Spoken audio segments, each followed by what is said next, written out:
have probably somewhere in the neighborhood of 60-something photographs of things on Mars that are clearly alien. Is it possible that there was a civilization on Mars thousands of years ago? When did you start to believe there was life on Mars? Well, you saw the square. Yeah. That square on Mars. Is that real? Yes, that's real. Is that real? That's real. That's 3 feet long and that big around. That was taken on Mars. That's laying on Mars. These pyramidal places are like hibernation chambers. They're trying to survive until somebody comes to save them. Wow, that's But amazing. That's not the coolest thing. That's so cool, though. You're saying that you remote viewed a pyramid on Mars 1 million years ago. Know that feeling when you're exploring a new city or a new country, and suddenly you realize you're out of data or stuck with one of those overpriced local SIM cards? Well, that used to be my travel story, until I discovered Saily, the amazing sponsor of today's video. Imagine downloading one app, installing your eSIM just once, and then being connected to over 180 countries with affordable plans that wipe out those crazy roaming fees. Whether you're hopping between cities or traveling across regions, Saily's got you covered. I personally remember one trip where I was stranded at the airport with zero Wi-Fi in sight. Instead of scrambling for a sketchy SIM, I simply opened the Saily app, chose a plan, and was back online instantly. No lines, no scams, just seamless connectivity. So here's the deal. If you're planning your next adventure, do yourself a favor and download the Saily app. Get an exclusive 15% discount on Saily data plans. Use code American Alchemy at checkout. Download the Saily app or go to saily.com/American Alchemy. From there, you can scan the QR code on your screen or head over to the link on the pinned comment on this video. Stay connected, save time, and travel smart with Saily. Happy travels and thanks for listening.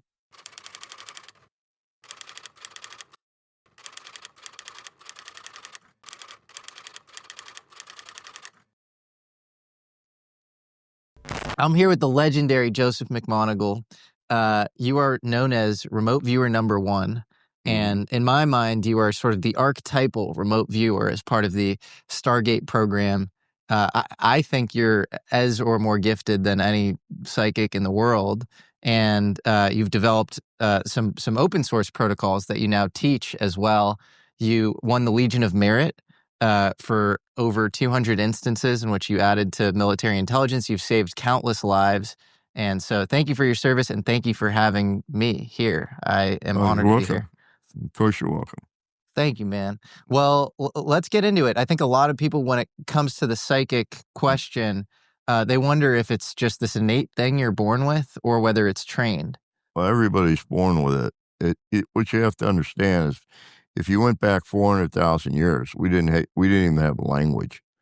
So the typical grouping of people was a family unit. And it would be like 12 to 15 people, from the older all the way down to the youngest. And we actually didn't have a language. We couldn't speak to one another. We started out grunting and pointing. So the men did the hunting and the women did the gathering back in those days. So you were at high risk just doing either one of those because the animals were extremely dangerous. So if there were 6 men, 8 men circling an animal for a kill, they had to know what each one of them was doing and if they were in the right place and doing the right thing. The same thing with the women. If they were out gathering in a place where they were looking for roots, let's say, and it was tall grass and a saber-toothed tiger came into that grass, you couldn't see it. But instinctively, just like you see deer doing today, all the women's heads would come up.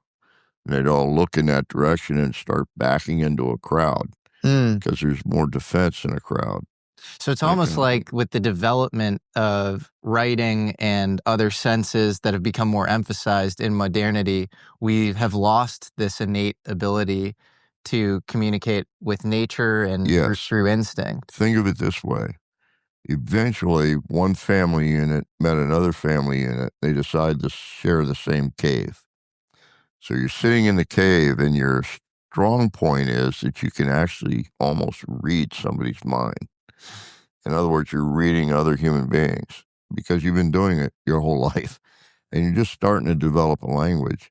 So you're sitting at the fire, and guy across from you is a new stranger. First time you've ever had a stranger sitting there.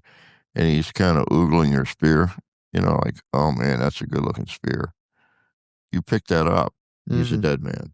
Or he starts checking your woman out, So that didn't work. So Mother Nature does what it always does when it has to fix something. It probably installed an early filter of some kind. Maybe it was in the callosum where the mind interchanges information. Yeah, the corpus callosum, which divides the left and right hemisphere. So it probably did that in order to just slow it down a little bit, make it a little more harder to perceive. Well, that's interesting. Have you heard of Julian Jaynes? The origins. Well, he talks about the bicameral mind and the origins of consciousness and how there's a splitting between left and right brain. And the corpus callosum is that sort of splitting. And when you think about schizophrenia, it deals with anomalies in the corpus callosum. Right. And Kim Peek, who's he's the inspiration for Rain Man, actually had cephalitis. And that allowed him seemingly to download all of this information as if it was from the cloud or something. And so it does seem like there's a part of that brain which divides the left and right brain when actually hindered, allows for more downloads. Yeah, and we did a lot of studies when I went from the Army into the research lab. We did a lot of studies while doing remote viewing. And it turns out there were a lot of things we discovered. Some of them were there are actual brain cells throughout the nervous system. So if you want to talk about mind, you have to talk about the entire body now, because the entire brain is in the nervous system, and it's also in the head, in the skull. Your senses are exquisitely sensitive for a lot of stuff, but we don't pay any attention to it, because if we have a problem, we go see a doctor or we look it up in a book or whatever. We didn't have to have that instant understanding for what was going on. So it atrophies naturally. And what I find really interesting is, I don't know if you're tracking this, but one of the #1 podcasts in the country right now, something called the Telepathy Tapes. And it's nonverbal, often autistic children who have extremely high rates of clairvoyance. And so one has to wonder, is there opportunity cost with the language that we have developed? And when you're not relying on that language, do you revert back to a more primordial form of communication? Well, it brings consciousness into an arena where you no longer are sensing the surroundings or it's called situational awareness. Your focus is taken off of that, and it's into how you're going to communicate, what you feel about the person across from you, what you're sensing from them. So the warning system that was very functional 200,000 years ago becomes more dysfunctional. Well, you take somebody and put them in combat for a lot, or you put a policeman on the beat at night alone, or a fireman's in a building on fire. They got to know when to back out of that fire because the building's going to collapse, or where not to go in the alley because it's an ambush. So you become more situationally aware about the entire area around you instead of just where you're sitting. When do you first recall as a child being like, okay, maybe I'm kind of good on this sort of psychic stuff? When they decided, some of the gangs in the area decided they needed me as a token white kid. That didn't work for me. To literally mentally scout what might happen to them or something? Or? Well, it was more of I didn't feel comfortable with people that I know might have not liked me as much as the other kids, or were waiting for me to be alone with my change from going to the store for my mother or something. It became a danger for me in many cases, just going to the store, because I had that $5 bill in my pocket or something, that kind of thing. Do you remember any specific instances where you got some download as a child, and you were like, child? Yeah, you knew something was going to happen before it did, or? Not so much specific instances. I just remember being alert all the time and hearing voices sometimes that would tell me, don't do this, don't do that, Interesting. or back off. Don't go down that road, go down this road. And I remember we were on the phone one time and you were talking about just shamanic traditions generally. In the beginning, the people who kept small tribes of humans alive were shamans. And often shamans, from like a physical perspective, wouldn't be the most adaptive. They might be sickly or protected actually by the group, by the tribe. Right. But extremely, from like a group selection level, extremely adaptive for the tribe because they're essential for scouting what might kind of come around the bend. The shamans make all the decisions. I mean, they notice things like a blackbird lands on a certain limb, faces a certain way, and it means something to them, but only because it's tied to maybe what the weather's going to do. But they're not observant enough to know the weather's changing, but they are observant enough to notice the blackbirds. So they sort of superstitiously anchor things being caused by the environment that relates to changes and things that are going to be dangerous. Fascinating. Yeah. So at what point do you get recruited for the military? In the military, you mean for remote viewing? No, I mean generally. So you were in Vietnam, am I wrong? Yeah, but my first tour, when I joined the military, my original AIT, Advanced Individual Training, was for a thing called the Sidewinder. It was a track-mounted 106 recoilless rifle barrels, and they used them for anti-tank and bunker busting, that sort of thing. So I'd actually wanted that. When I first joined, I wanted to fly fixed wing, but I couldn't because I had a problem with my eyes for depth perception. So they said, you can't fly with glasses, so pick another MOS, so military occupational specialty. So I picked the Sidewinder because I really thought it was cool. So I went 8 weeks to AIT for that, and as soon as I graduated, everybody got sent to Vietnam except me. They held me back and said, the Army's decided to obsolete your weapon system. They're going to turn it all over to the South Vietnamese Army. So you need to find another job. So go out on the base and find something you like. So I spent 2 days walking around the base, and it's a training base. It was Fort Jackson, South Carolina. So one afternoon, I wouldn't find anything I liked. So one afternoon, I went to the beer hall, which was connected to the PX. So since it's a training facility, it was empty. It's just me in there, and I was drinking a beer. They serve 3.2 beer there. It's terrible stuff. But I was drinking a beer by myself, and this man came in, a civilian with a beard, and he sat way across the room. And I said, why are you way over there? Why don't you come over here and sit with me? And we could talk. So he came over, and he said, well, why aren't you in training? And I explained to him what I was doing. And he said, well, maybe I can help. And he gave me his card. But on his card, all he had was his name on one side and his phone number on the other. So I called him the next day, and he told me how to get to his office. And he was working in a trailer. And so when I went in the trailer, I found out that he was a guy who was in intelligence. And I asked him, is there any openings in intelligence? And he said, there could be. He said, but 4-year commitment is not long enough. You have to have a 6-year commitment because it takes a long time to train. So I said, well, I can't. How do you do that? So he gave me a short discharge, and I re-enlisted for 6 years, which was crazy back then. And got picked up for intelligence and sent to school. I went to school for 16 months. I went through 3 classes. The first one, 130 people. I graduated second in the class. That's amazing. So on what criteria? This was all about radios. Okay. Learning to operate all, Chinese radios, Russian radios, American radios, all those kinds of things. So you're pretty technically savvy. No, I wasn't. Okay. That's what the training's for. Ah. And the problem was international Morse code. I had to learn international Morse code.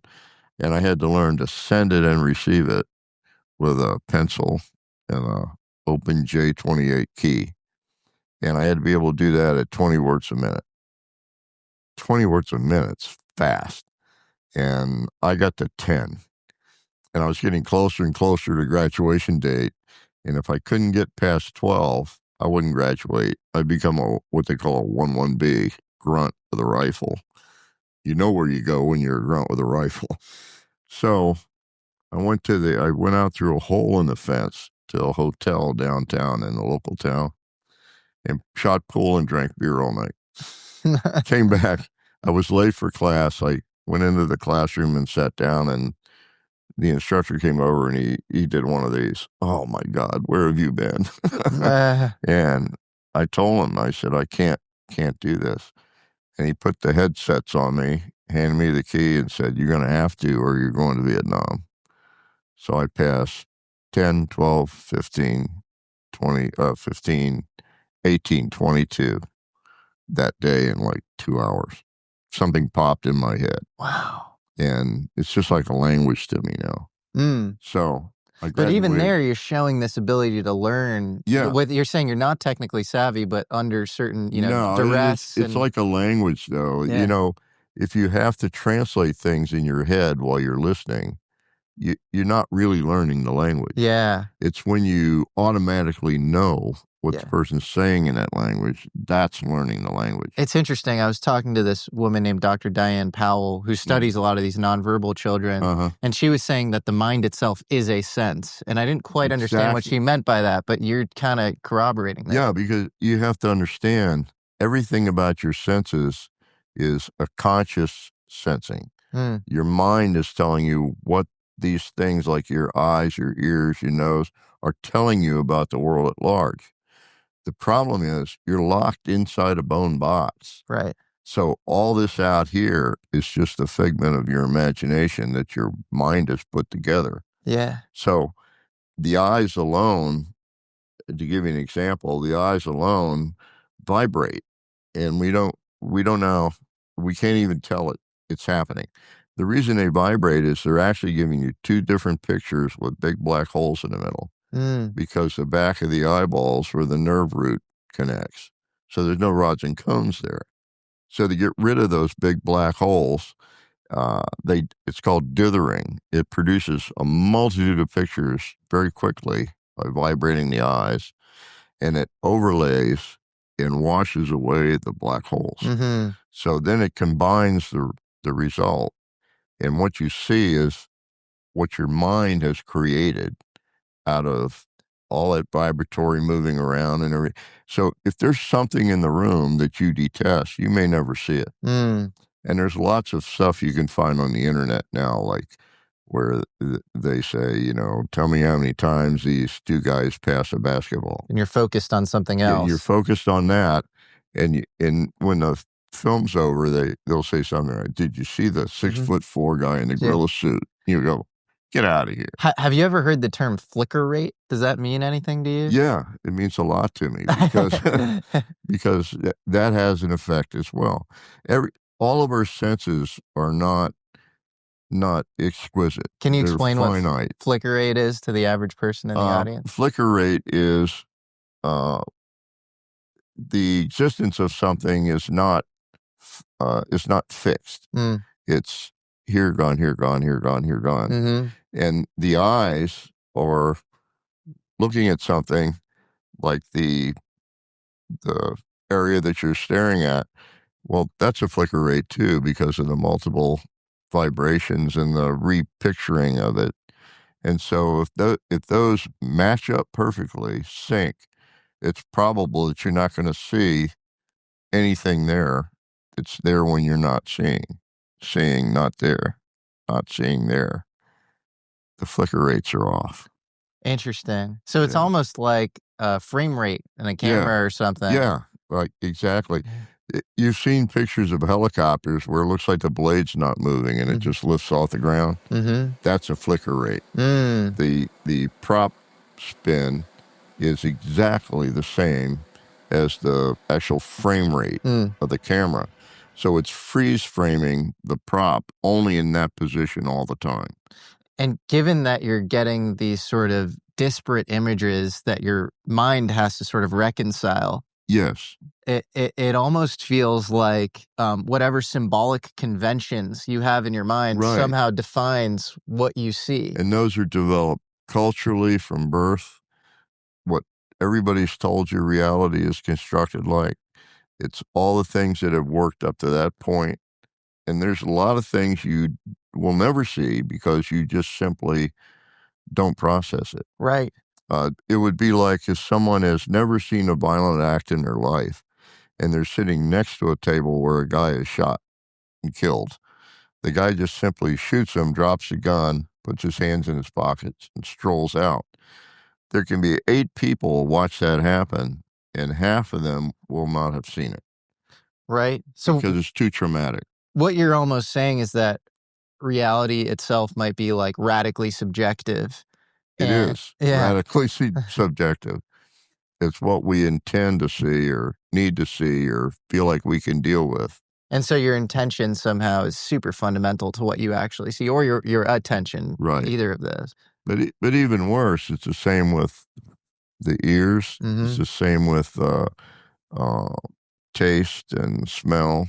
Smell is pretty powerful though, because smell goes right to the brain. It does not mess around with, being manipulated in any way. Well, the olfactory region is right next to the hippocampus, so it's very nostalgic in a sense. When you smell the saber-toothed tiger, you could bet it's there. Oh yeah, yeah. But you may not recognize the smell. But smelling it causes you to freeze frame and say something's wrong. I can't go any further. I need to back out of here. That's because the smeller just told you it's there, but you have not cognitively known that yet. So you find yourself going through these tests for intelligence and passing with flying colors, especially under duress. I was in the top 3 of all 3 classes that I went through. I went from the class of 130. I was second in the class. So I went in another class that had 25 people, and I was first in that class.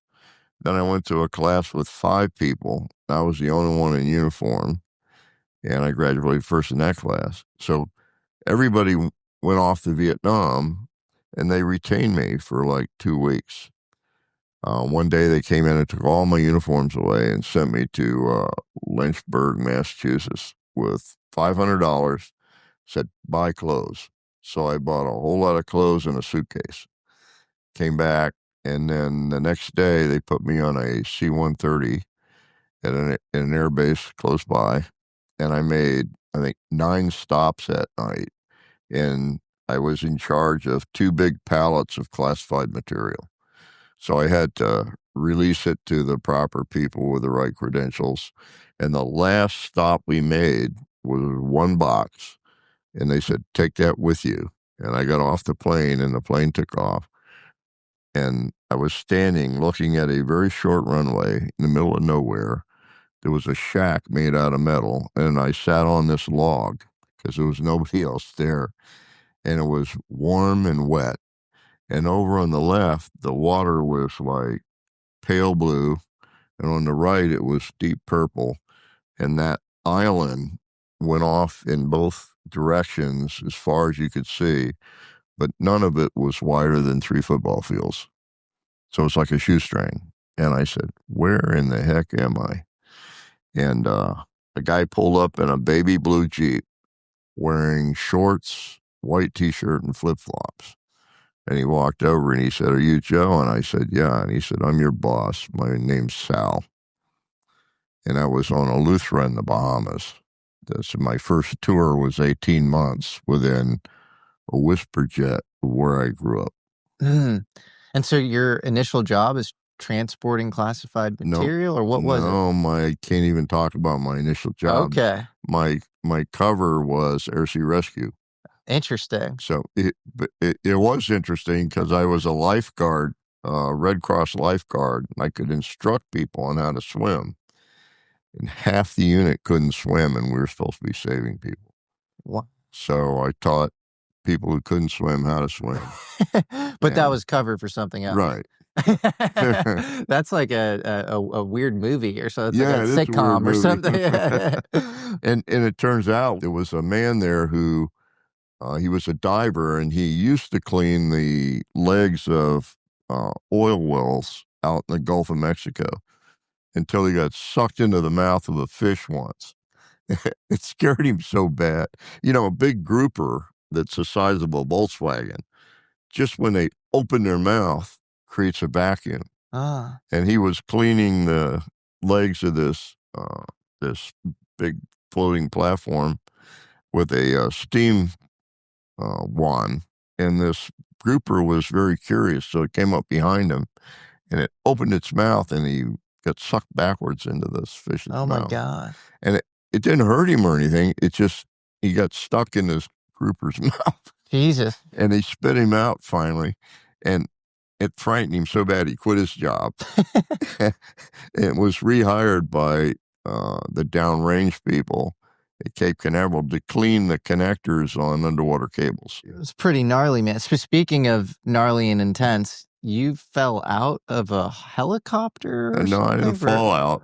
What happened? Were you pushed out? That was in latter part of 67. We had these helicopters that had special jobs they did, and we had 3 of them, and they were special because they put larger engines in them, and we had electronic equipment mounted in them that did certain things, which was classified. But it really hurt the enemy, what we were doing. It took them about 2 months to figure out what we were doing, and they took out all 3 helicopters in 10 days. I was in one of those, and we were coming into Pleiku City to land.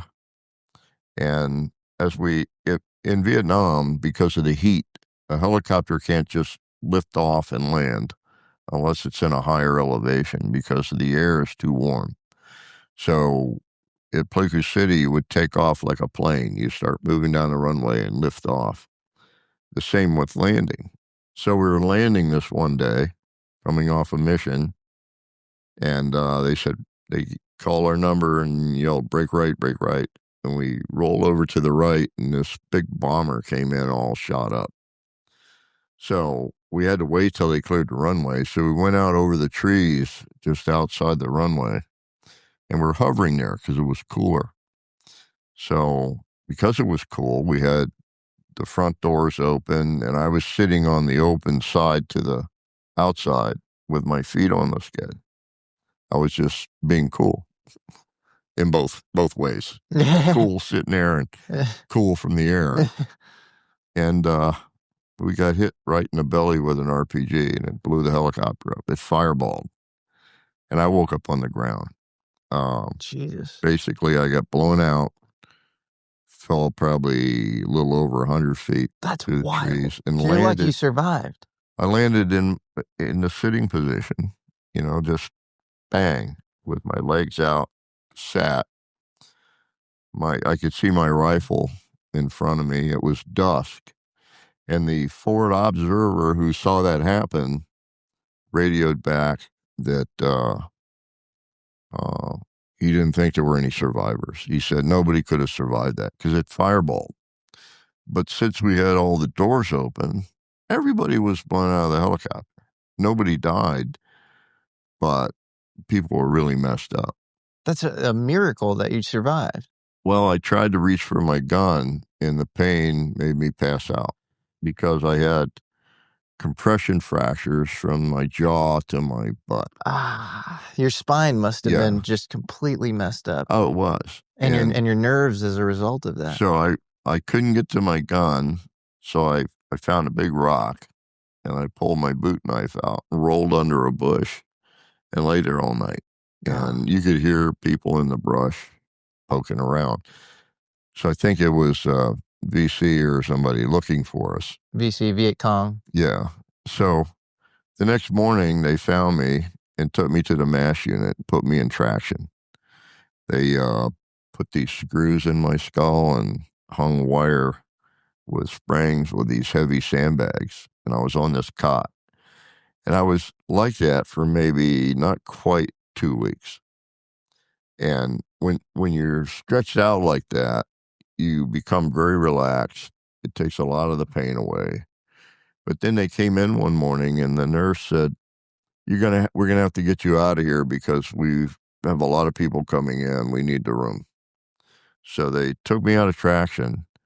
And I'll tell you, the one thing you never want to experience is when your spine's been stretched for like 10 days or so, and then you swing your feet off the cot and stand up. Everything goes back into place. You don't want to know what that feels like. Oh, God. Oh, man. So I said, I'm still hurting. And they said, here.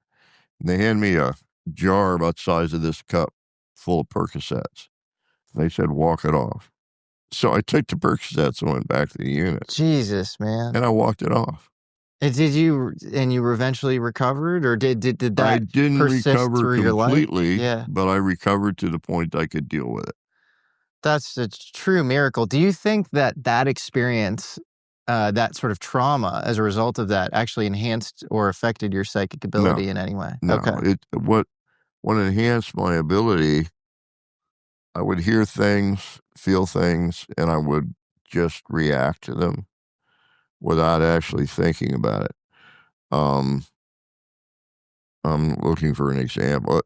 I was at a place called 2 Bits, which was a fire base, and we got hit really hard one night. And they said, your job while you're here is if we come under attack, you go to the CTOC, the Combat Tactical Operations Center, and go inside the bunker and run the radios, be in control of the radios.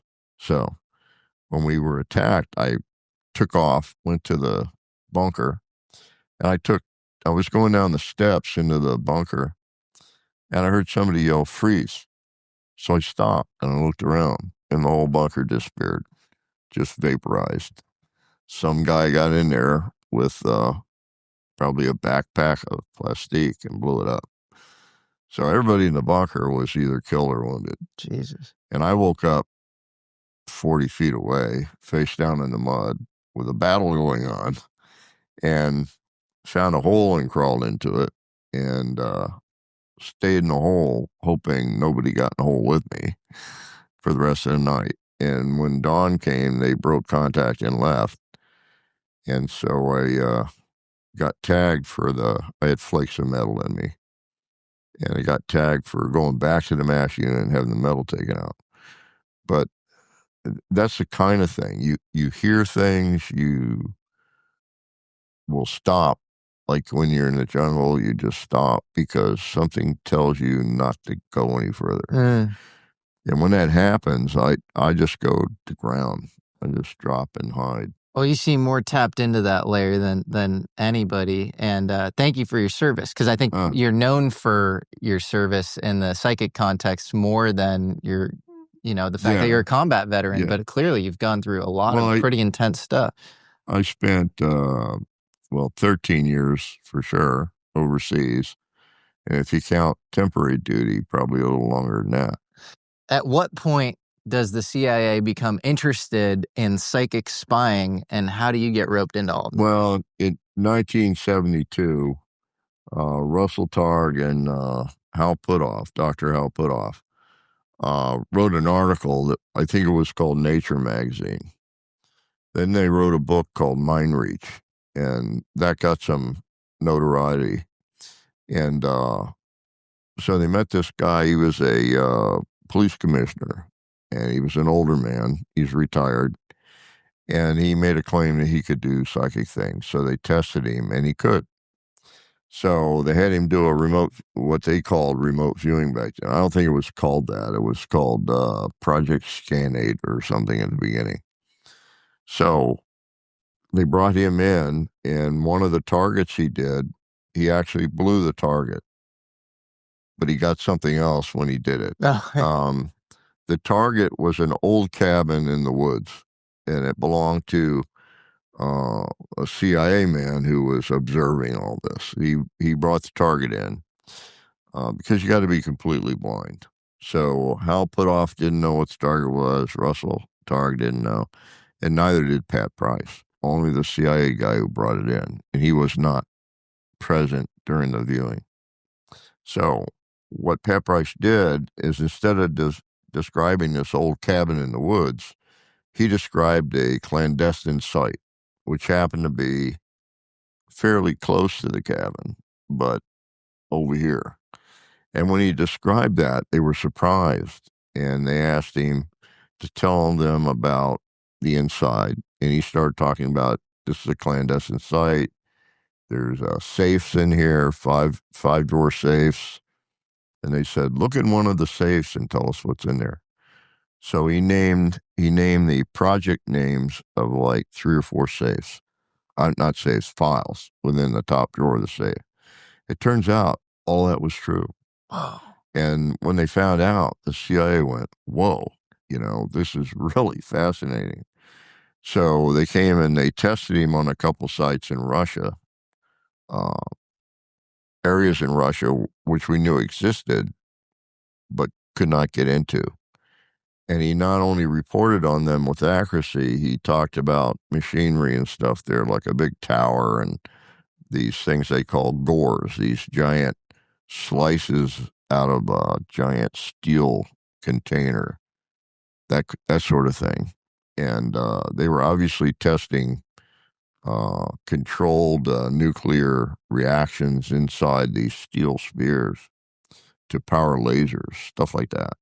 If I'm putting my skeptic hat on, somebody from the audience is hearing this and they're saying you can get inside safes and you can draw up sensitive, Soviet sites. What is protecting our Q codes right now? Right. Nothing. Really? Really.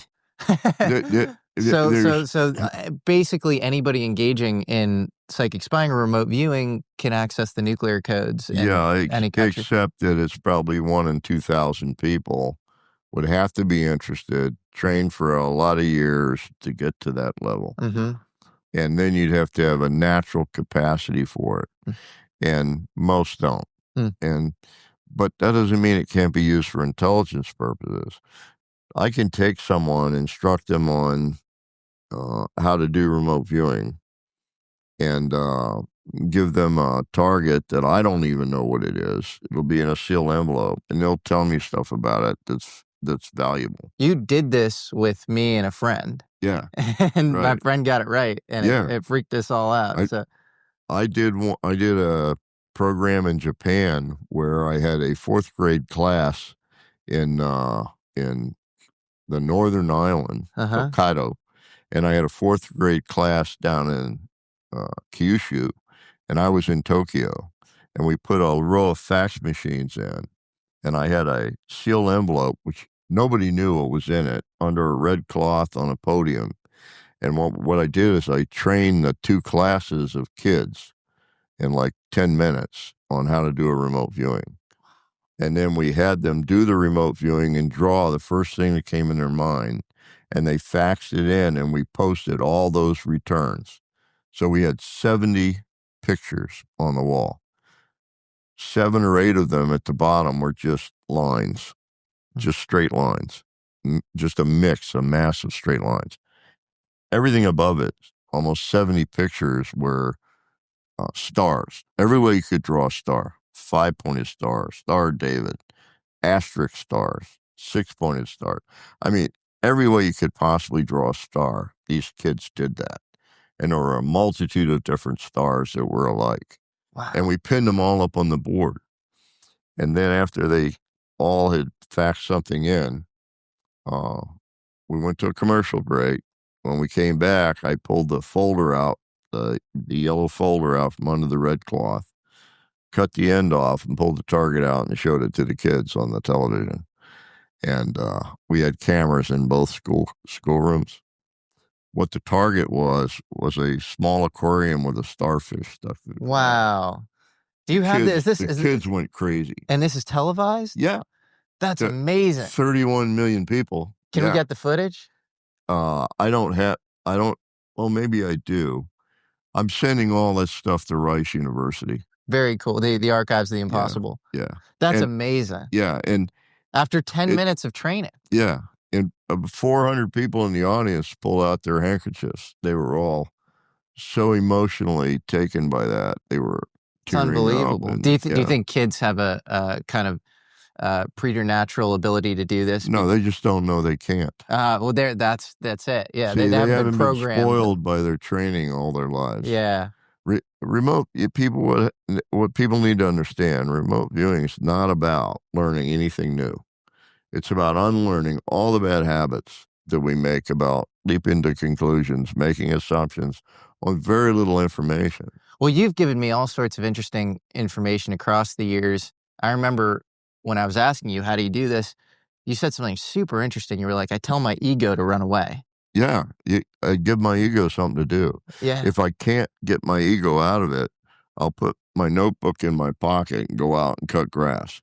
And so that's fascinating. And that somehow allows you to be a better receptacle for... Yeah. You got to get your ego out of it. And then the other interesting thing that you've said, and this is a little better known, is that you have to separate the transmission or download from the analysis. Yeah, well, actually, you need to analyze it, but you don't up-analyze it, you down-analyze it. What does that For mean? instance, your subconscious has no language. The information probably comes out of the subconscious. So, since it has no language of its own, it borrows from your memory. So, let's say the target is a sewage processing plant. Mm-hmm. Few people have ever seen a sewage processing plant, but it looks somewhat similar to an Olympic swimming pool. Right. So your subconscious will give you the image of the last swimming pool you saw. And the thing you don't want to do is you don't want to come to the conclusion based on that it's an Olympic swimming pool. That would be a mistake. What you do is you tear it apart. Why did I get the image of the swimming pool? What about that is real and what about that is not? And so you do things, you ask yourself questions about that entire thing that you just got. Things like, would I swim in it? Oh, God, no. Why not? Well, taste it and find out. So you're asking kind of like behavioral proxy questions or something. And you break it down into the base elements. Oh, that's fascinating. Without deciding what it is. So you would never say a sewage processing plant. You would say things like round pool, some kind of fluid, stuff floating in the fluid, spinning, something spinning in there, a chemical, it's breaking down a bad smell. It's almost like you have this multi-dimensional database in your head and you have these connections between sewage, swimming pool, and you have to actually sever those connections and just go directly at the target through these other kind of you proxy analyze, behavior. you break it down through analysis by asking your mind what feels good, what doesn't feel good about the image. And you can tear it down to pieces. Now, if you learn to do that, the first thing you want to do is a sketch. And the reason you do a sketch is it comes out of a different area of your mind. Sketches are like gestalts. They, let's say it's a bridge. If you try to sketch a bridge, you may not know it's a bridge, but you'll do a sweep. You put something on both ends, and you put a repeating pattern, like X's all connected together. That's the grid work underneath the bridge, okay?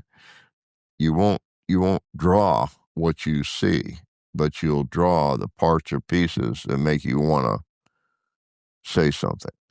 As soon as you do that, you don't come to a conclusion. You retaste the target and you put down something that you have down analyzed.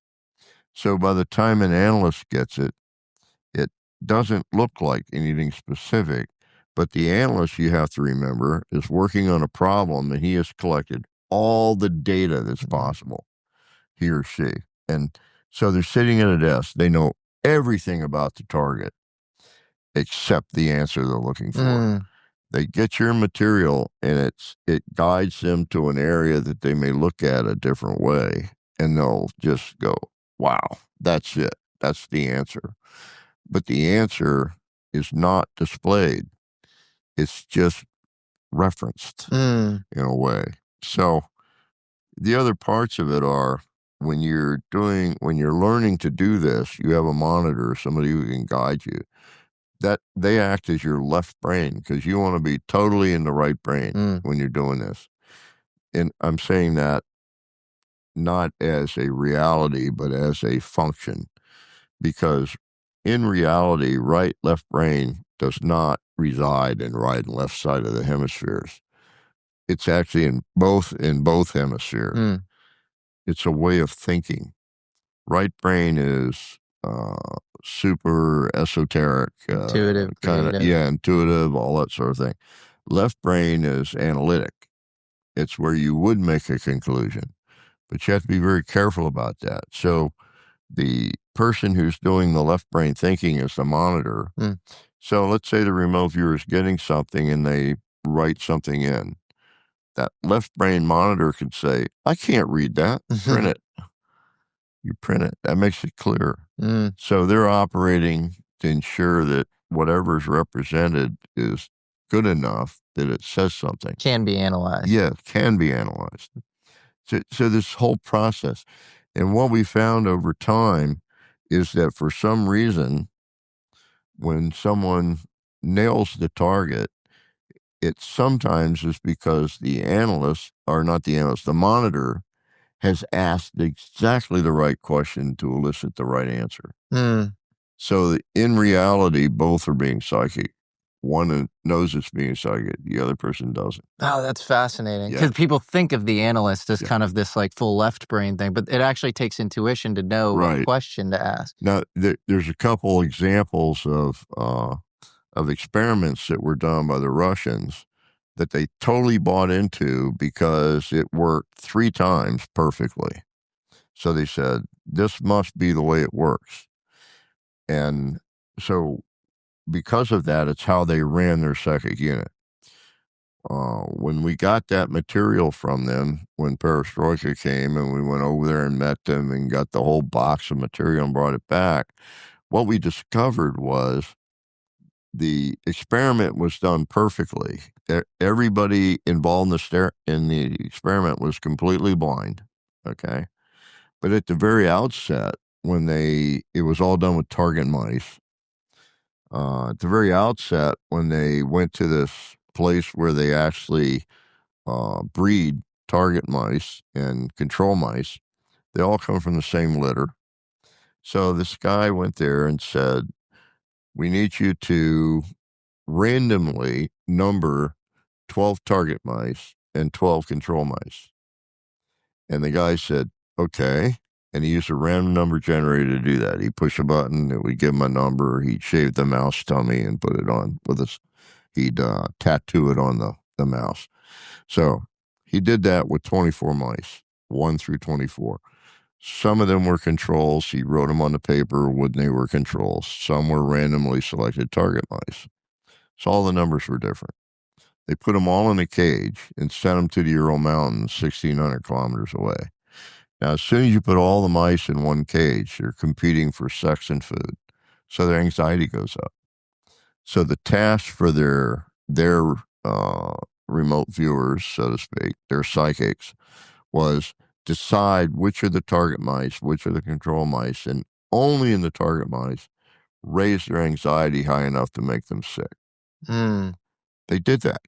They sent the mice to another lab that didn't know what was going on, and they killed the mice, analyzed the chemicals in their brain, and listed the mice from top to bottom, most anxiety-ridden to least anxiety-ridden, and drew a line between the top 12 and bottom 12. It was a perfect match. All the bottom ones were controls. All the top ones were target mice. Wow. They did that 3 times, and outside of one mouse bear, it worked perfectly. Wow. All 3 times. So they taught their psychics to target American congressmen, senators, cabinet, president. Do you know of any specifics there as far as... Yeah, it didn't work.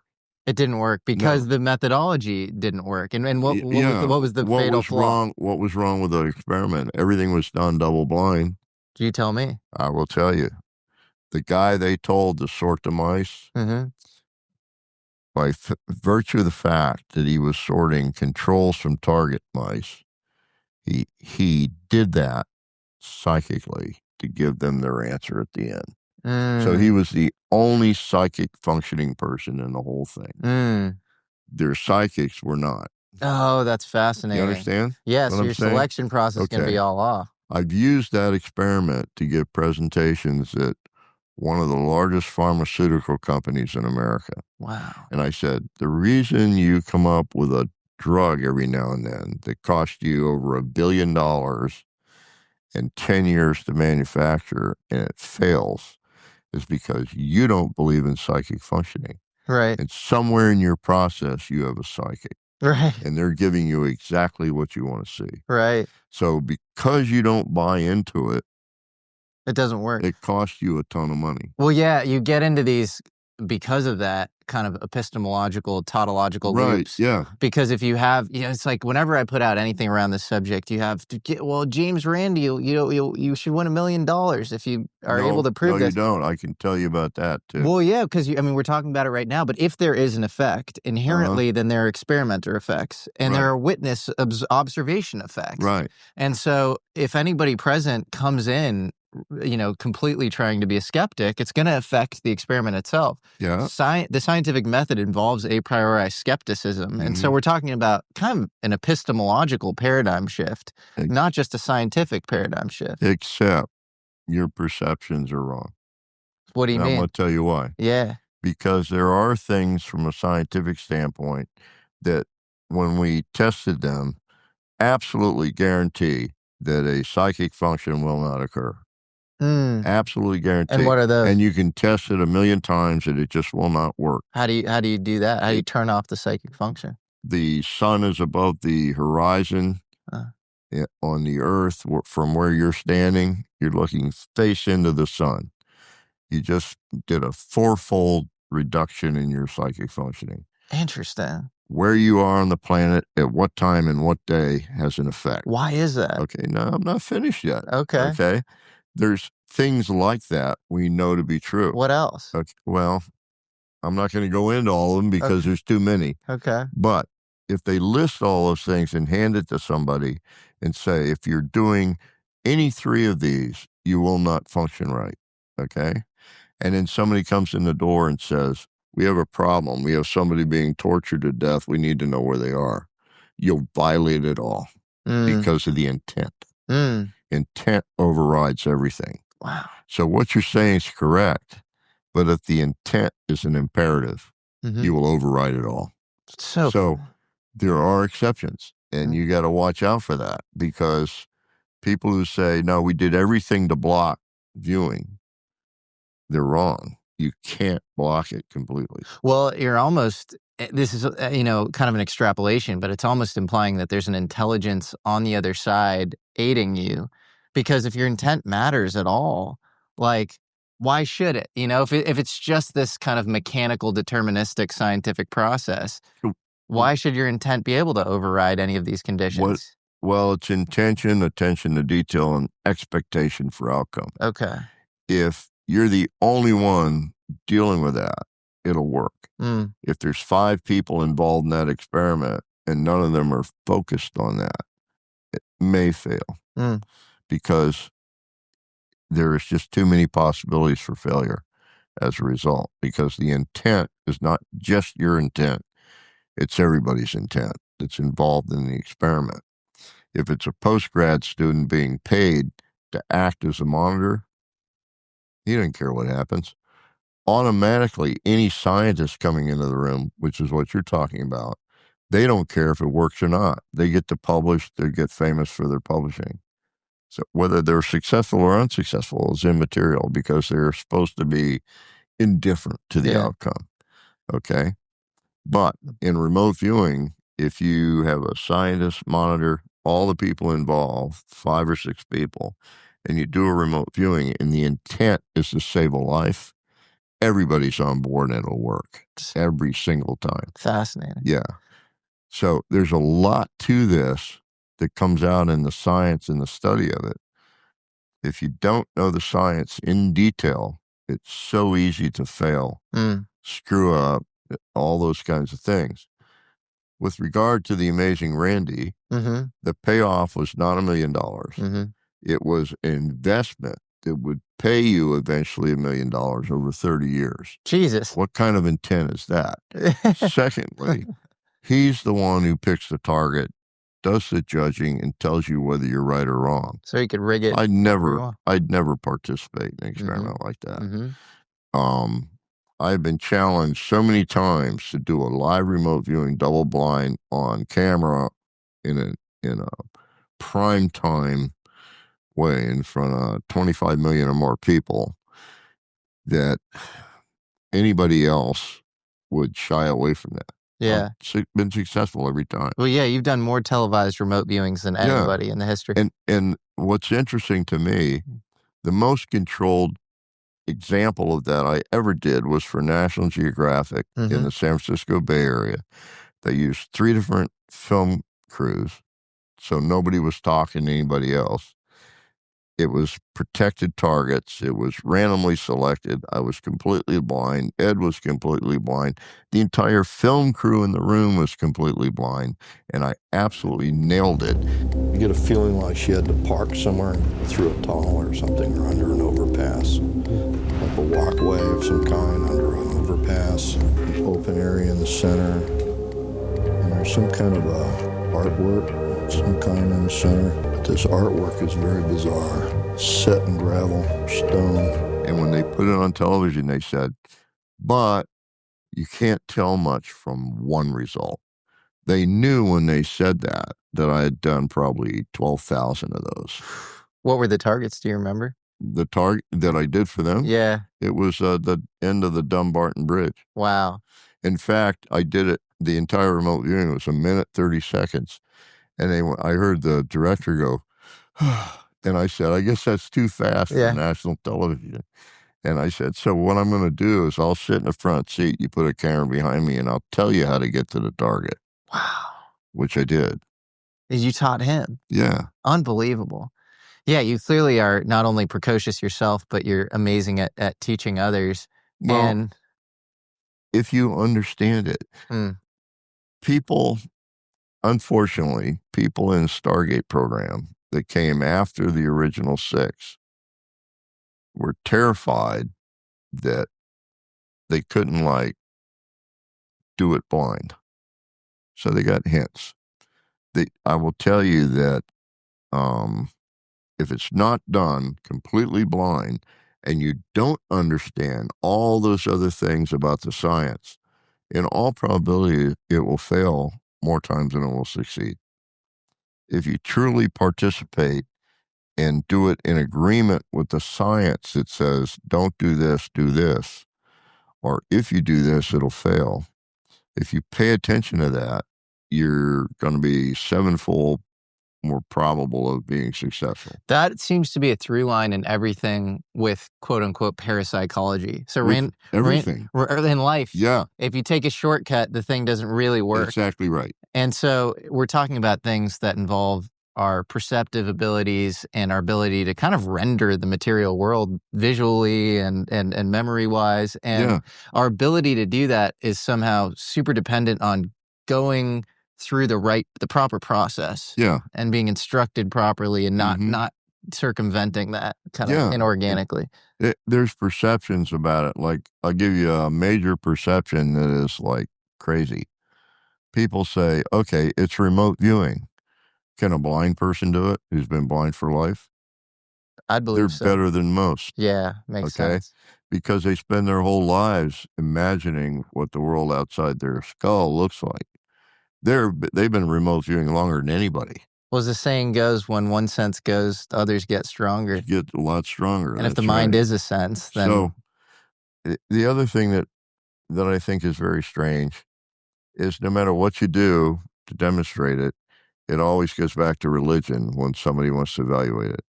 It's like, if it doesn't fit the religious belief, yes, it's the work of the devil. Well, I think somehow science has become religious. It's become dogmatic. Oh, it is very dogmatic. And the priestly citadel in this case just wears like lab coats. Yeah. The origin story is basically natural selection and Darwin, sort of this primitive to progress deterministic thing. Religion. But it's completely religious because there are all these gaps in that story. And Karl Popper's famous, philosophy of science guy used to call those materialist promissory notes because there are all these gaps. Exactly right. And we would just on loan, we would say, we can fill in these gaps, with these placeholders that actually don't make any sense. And there are tons of anomalies. So, but I want to, you mentioned James Randi. Yeah. And, he's this magician who would debunk a lot of this stuff, but not. Of course he will. And kind of a bad faith actor.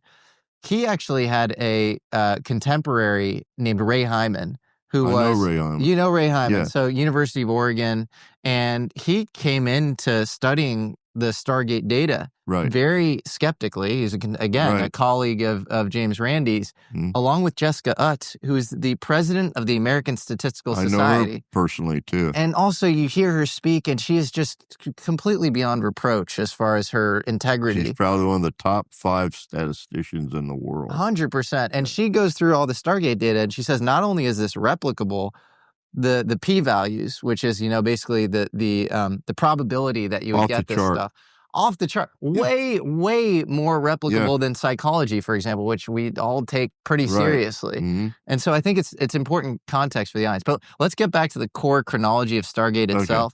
So 1972, the CIA starts to get intrigued.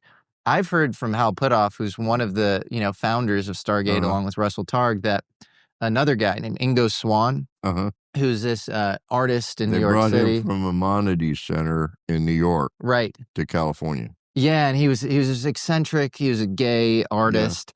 And the way Puthoff speaks about it is that they put a thermistor inside of a Faraday cage. And then Ingo Swann was able to affect that with his mind. Is there something to that story? We did 5 years of experiments to prove psychokinesis. That's affecting something with the mind. In 5 years and a whole lot of millions of dollars, we were never able to protect the target from outside effects. So you can never say the person did it or a truck hitting a metal plate on Route 5. Wouldn't a Faraday chamber do it? No. Why not? Because there's a million things that can make it go off, like with a strain gauge. There's a million strain gauge events that will occur from a short at the bottom of an elevator shaft a half a mile away. So there's so many things in reality that will cause it to happen. Just because somebody walks in a room and they look and it happens doesn't mean they did it. Okay? You got to be really careful about that. If you're blocking the electric field and the magnetic field, what can get in there? You can't do it. You can't fully block that? No. We put things in a small Faraday cage. We doubled it. We floated the whole thing on air. Yeah. Okay? We put it in a room that was concrete, 30 inches thick. Okay? We grounded everything. We did everything you can possibly do to isolate the target.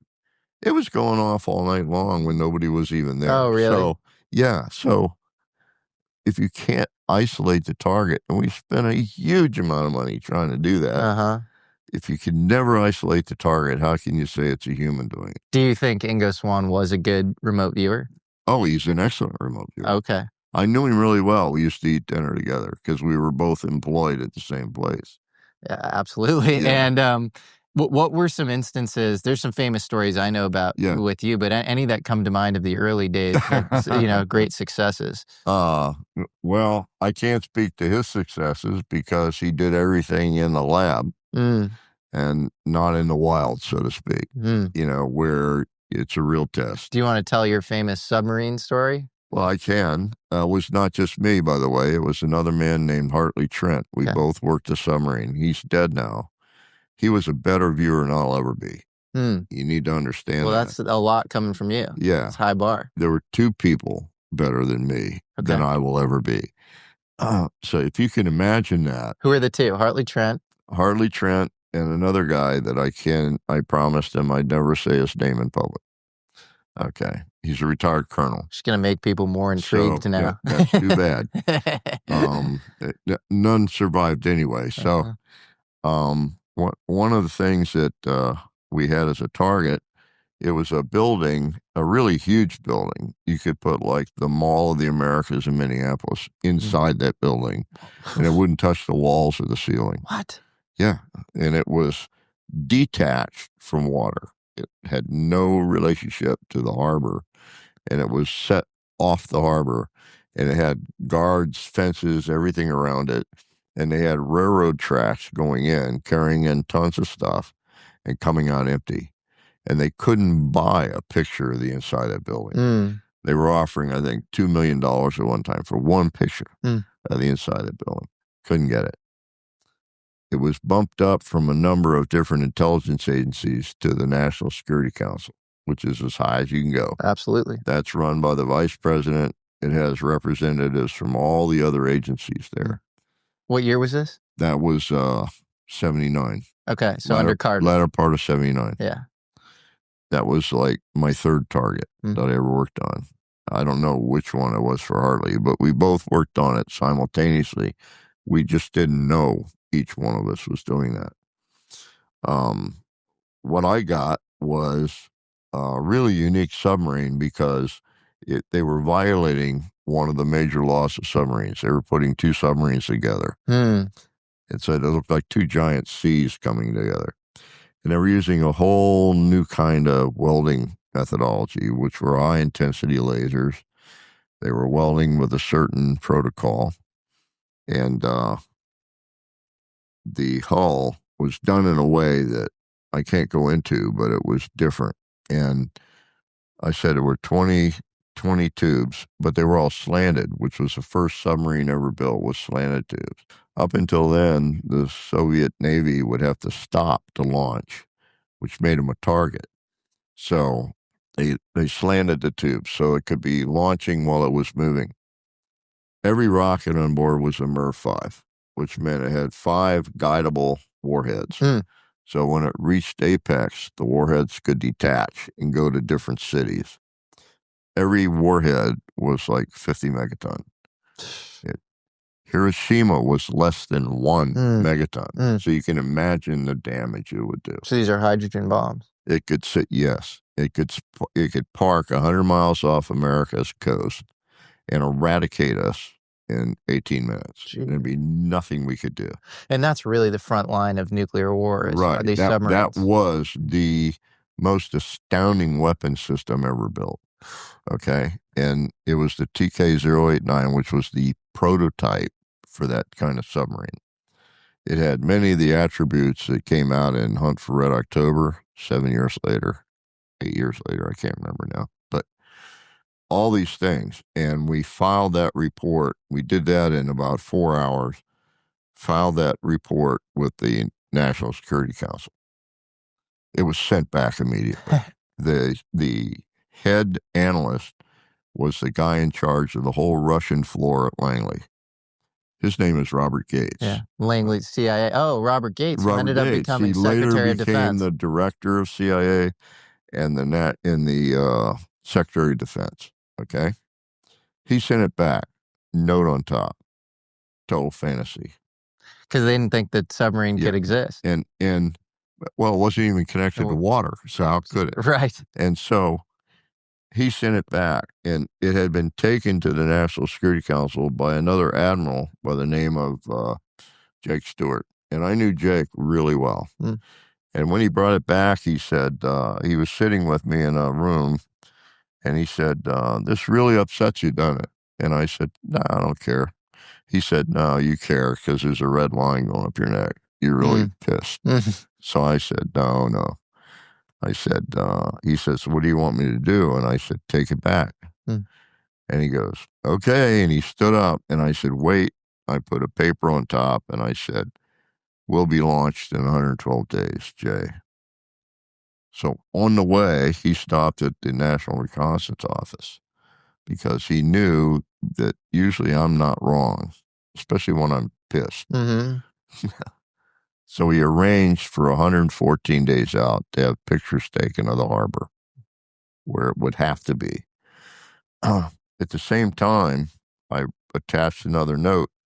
Somebody asked me, how big is this submarine? Because I was saying, this is really a huge submarine. And my answer to that was, it's 30 feet shy of the length of a Soviet aircraft carrier. Oh, my God. It's a monster, okay? How big is that for the audience, scale-wise?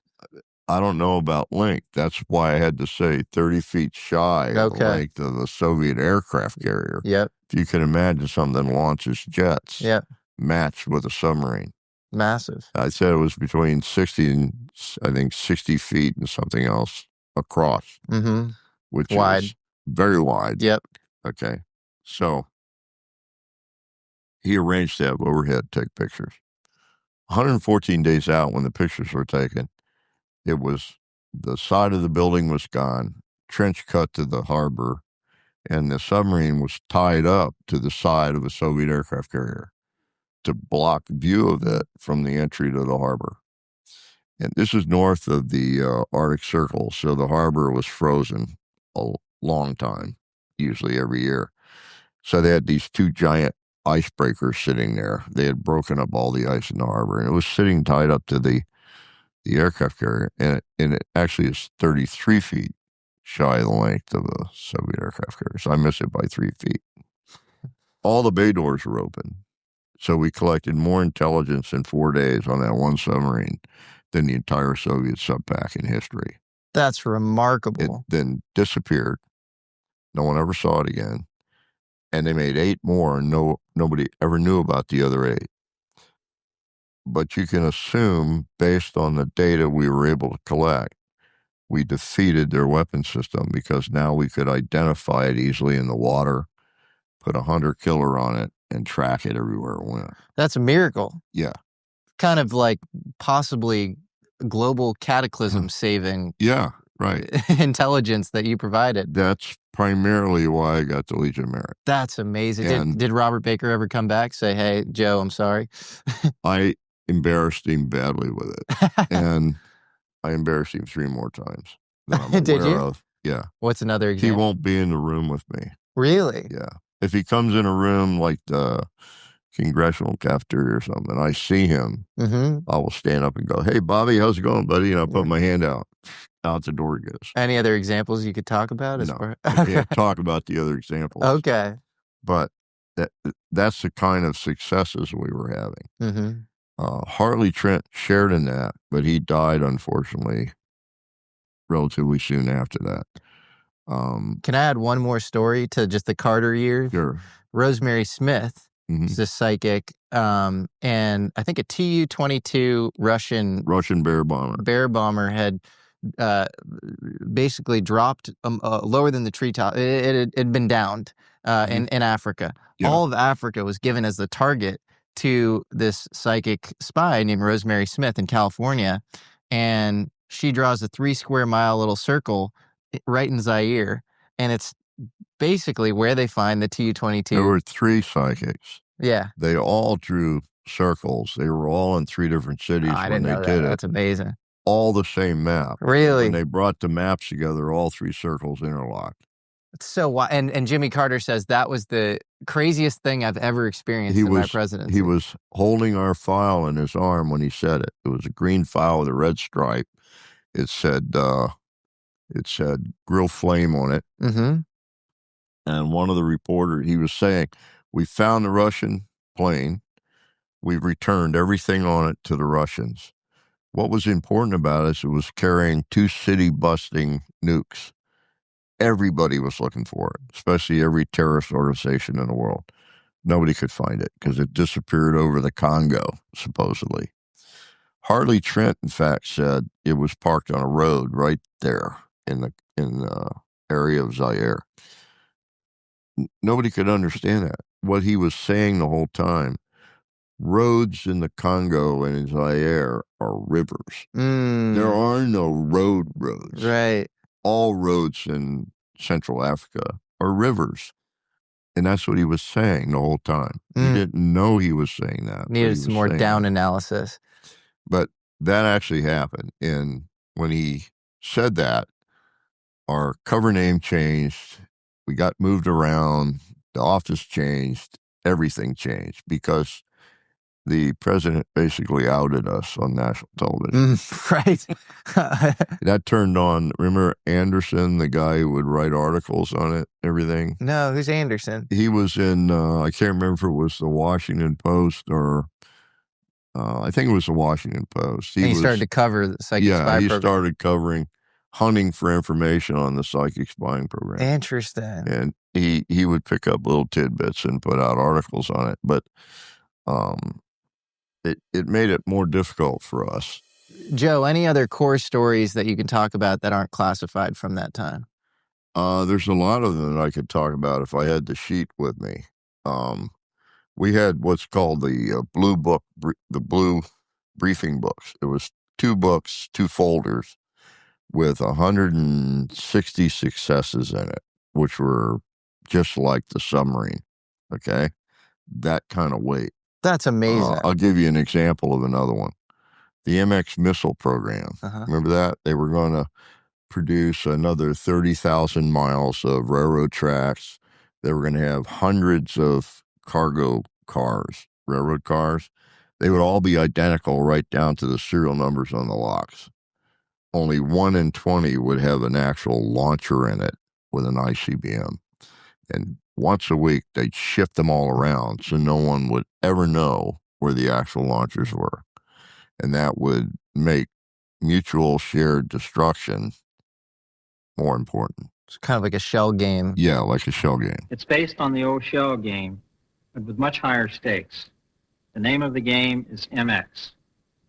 Its object, to hide our newest ICBMs from the enemy, ensuring their survivability.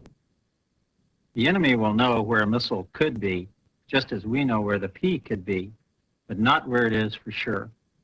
Instead of 3 shells, each MX missile will be hidden in any one of 23 protective shelters. And what we did is we notified, we wrote a white paper, it's called a white paper, 1 paragraph. We sent it to the Situation Room in the White House and said, won't work. Why not? Because we can tell you where it is every time. They actually tested that for a year, and they had an actual live newt in possible storage areas for it. And once a week they moved it.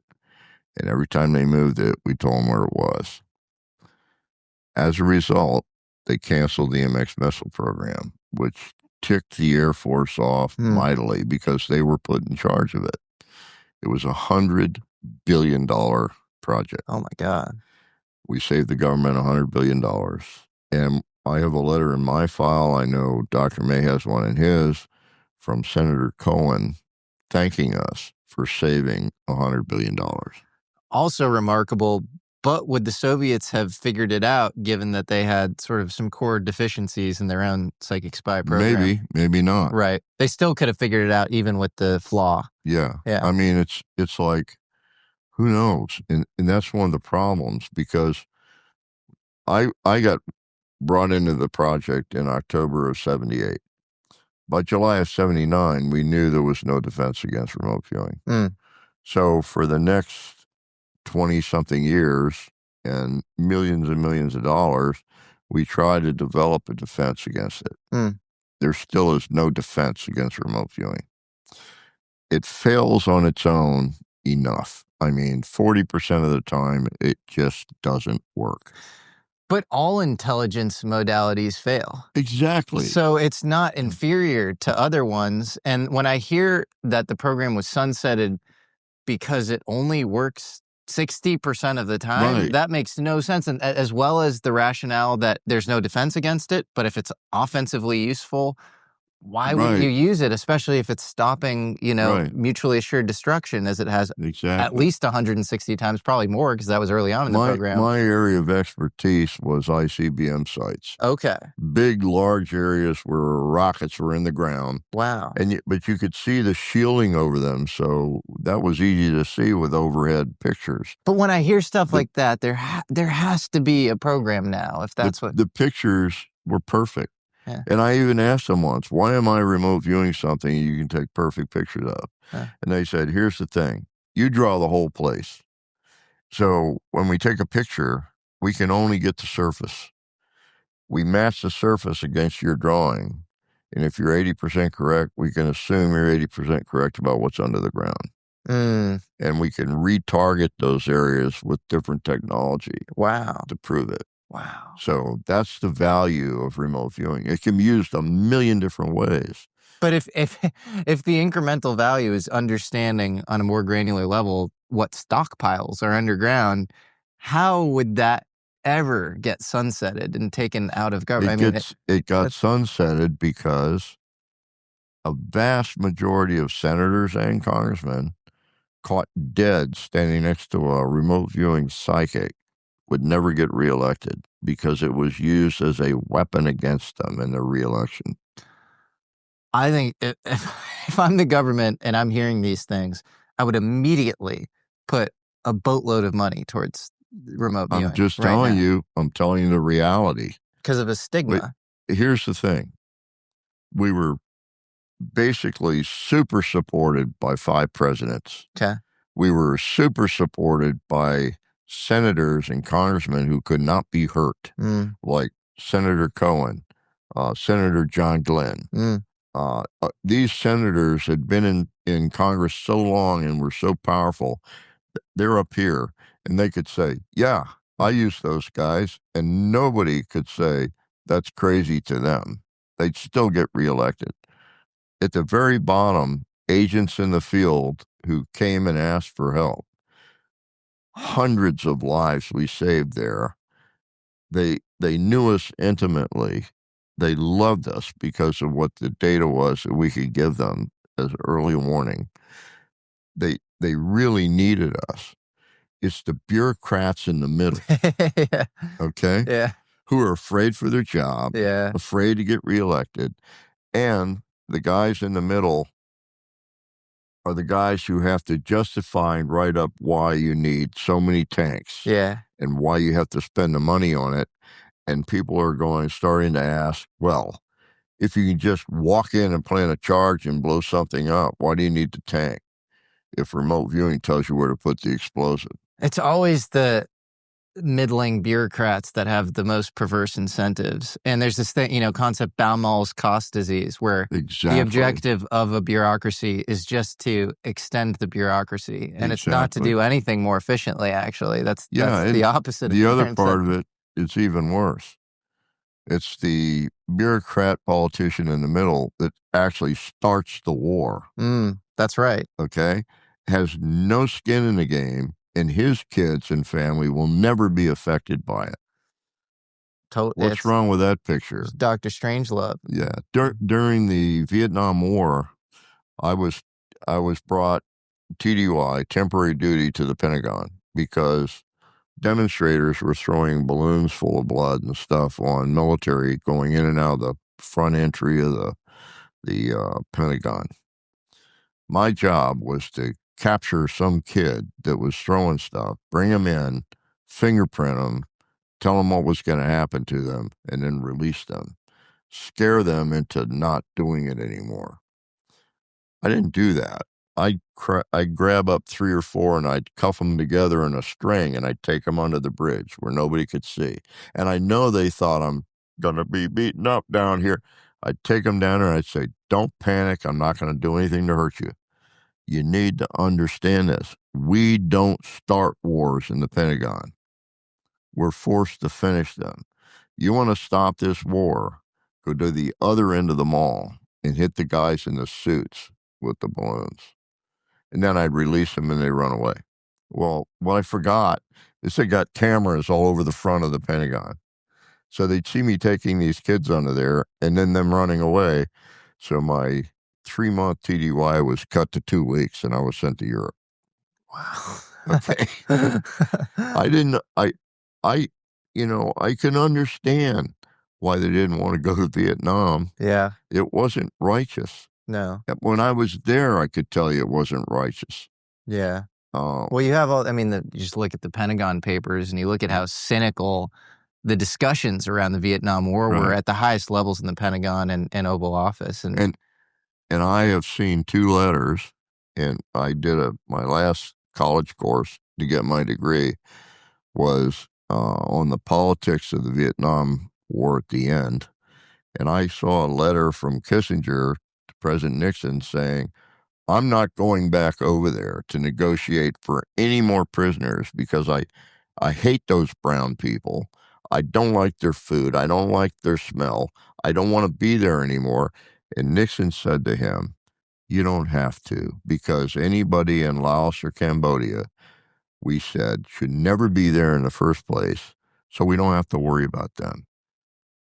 So all the enlisted captured in Vietnam were all taken to tiger cages in Laos and Cambodia. They all died there because they were written off. It's horrible. It's horrific. And Kissinger was kind of the ultimate, I don't know, cynic. He felt it was like the world was a sandbox. Right. And he actually studied at Harvard under Tom Schelling, and a bunch of his, classmates there all like tried to do an intervention at the White House. And they're like, what are you doing, man? Like, what's gotten into you? I think the whole thing, it was all based on this like domino theory, right. Which was, I think, a misreading of George Kennan's long telegram. At the end of the Second World War, Ho Chi Minh fought for us against the Japanese through the whole war. His Viet Minh did that. His Viet Minh and he were never communists. They were nationalists, okay? When the war ended, they did that, by the way, because John Donovan delivered a very rare butterfly collection to him, parachuting in with it taped to his chest. He was the main progenitor of the OSS at the time. Well, Wild Bill Donovan. Yeah, Wild Bill Donovan. Yeah. He talked Ho Chi Minh into fighting for us. Yeah. And so the Vietnamese fought for us during the whole war. At the end of the war, Ho Chi Minh sent an impassioned letter to our president. And what he said in the letter is that here's a copy of our national constitution. It was identical to ours. He had direct quotes from Jefferson. I mean, it was exactly like, they were totally allied with us. Yes. It was against the French. All right? he wanted was, please do not allow the French to come back to claim their Indochina plantations. Yeah. Okay. The French, on the other hand, said, oh, you're starting NATO? Well, we're not going to be a member unless you support us in our quest to go back to Indochina. So the president made a decision. NATO was more important than Vietnam. Yeah, there you go. No, and I think Ho Chi Minh felt like Wild Bill Donovan had saved him. He did. And he felt a real collegiality there. Yeah. And then things just took a weird turn, and I think that was maybe one of the primary reasons why the CIA then went into South Vietnam and tried to consolidate Vietnam into their version of a single country, which you can't do. You cannot enter a foreign country and try to run it. It never works. It also the nation building thing doesn't work, and it begets a misunderstanding of history, or belies rather. With Vietnam, Afghanistan, you have certain territories that, whether it's China vis-a-vis, Vietnam, or the Russians and the British vis-a-vis Afghanistan, you're not going to win. You go in there. Afghanistan will never capitulate to anybody. The amount of dialects, how tough the people are, the nooks and crannies they know how to hide in that you're not familiar with. You're just screwed at the outset. Doesn't matter how much manpower, what resources you have, and so there's a guy that lives just across the border in Pakistan. He lives in a mud hut. He's got a big point of granite rock sticking up out of his floor. He makes AKs out of old pieces of aircraft. Wow. He hammers it out with an open fire on that granite rock. What? And they work. Now, they're not very accurate, but they never jam and they work. You can back a truck over them, they'll still work. Well, that says it all. That says it all right there. Yeah. Yeah. That's true. Absolutely. It's remarkable. So I want to get into some weirder stuff, because you've made headlines for remote viewing Mars, for example. Yeah. A million years ago. That was a DOD target, by the way. So explain the context. Well, how is that a DoD target? Well, one of the things that they found out is that I was having spontaneous out of bodies since my near-death experience in 1970. I've had multiple near-death experiences, but that one was really profound. Was this falling out of the helicopter? No, this was being poisoned. Poisoned? Yeah, I was delivered DOA to a clinic in Passau, Germany from Austria. And I had not had a heartbeat for almost 40 minutes. What? Now, I'm not going to tell you that my heart wasn't beating for 40 minutes. It could have been beating once every 5 minutes.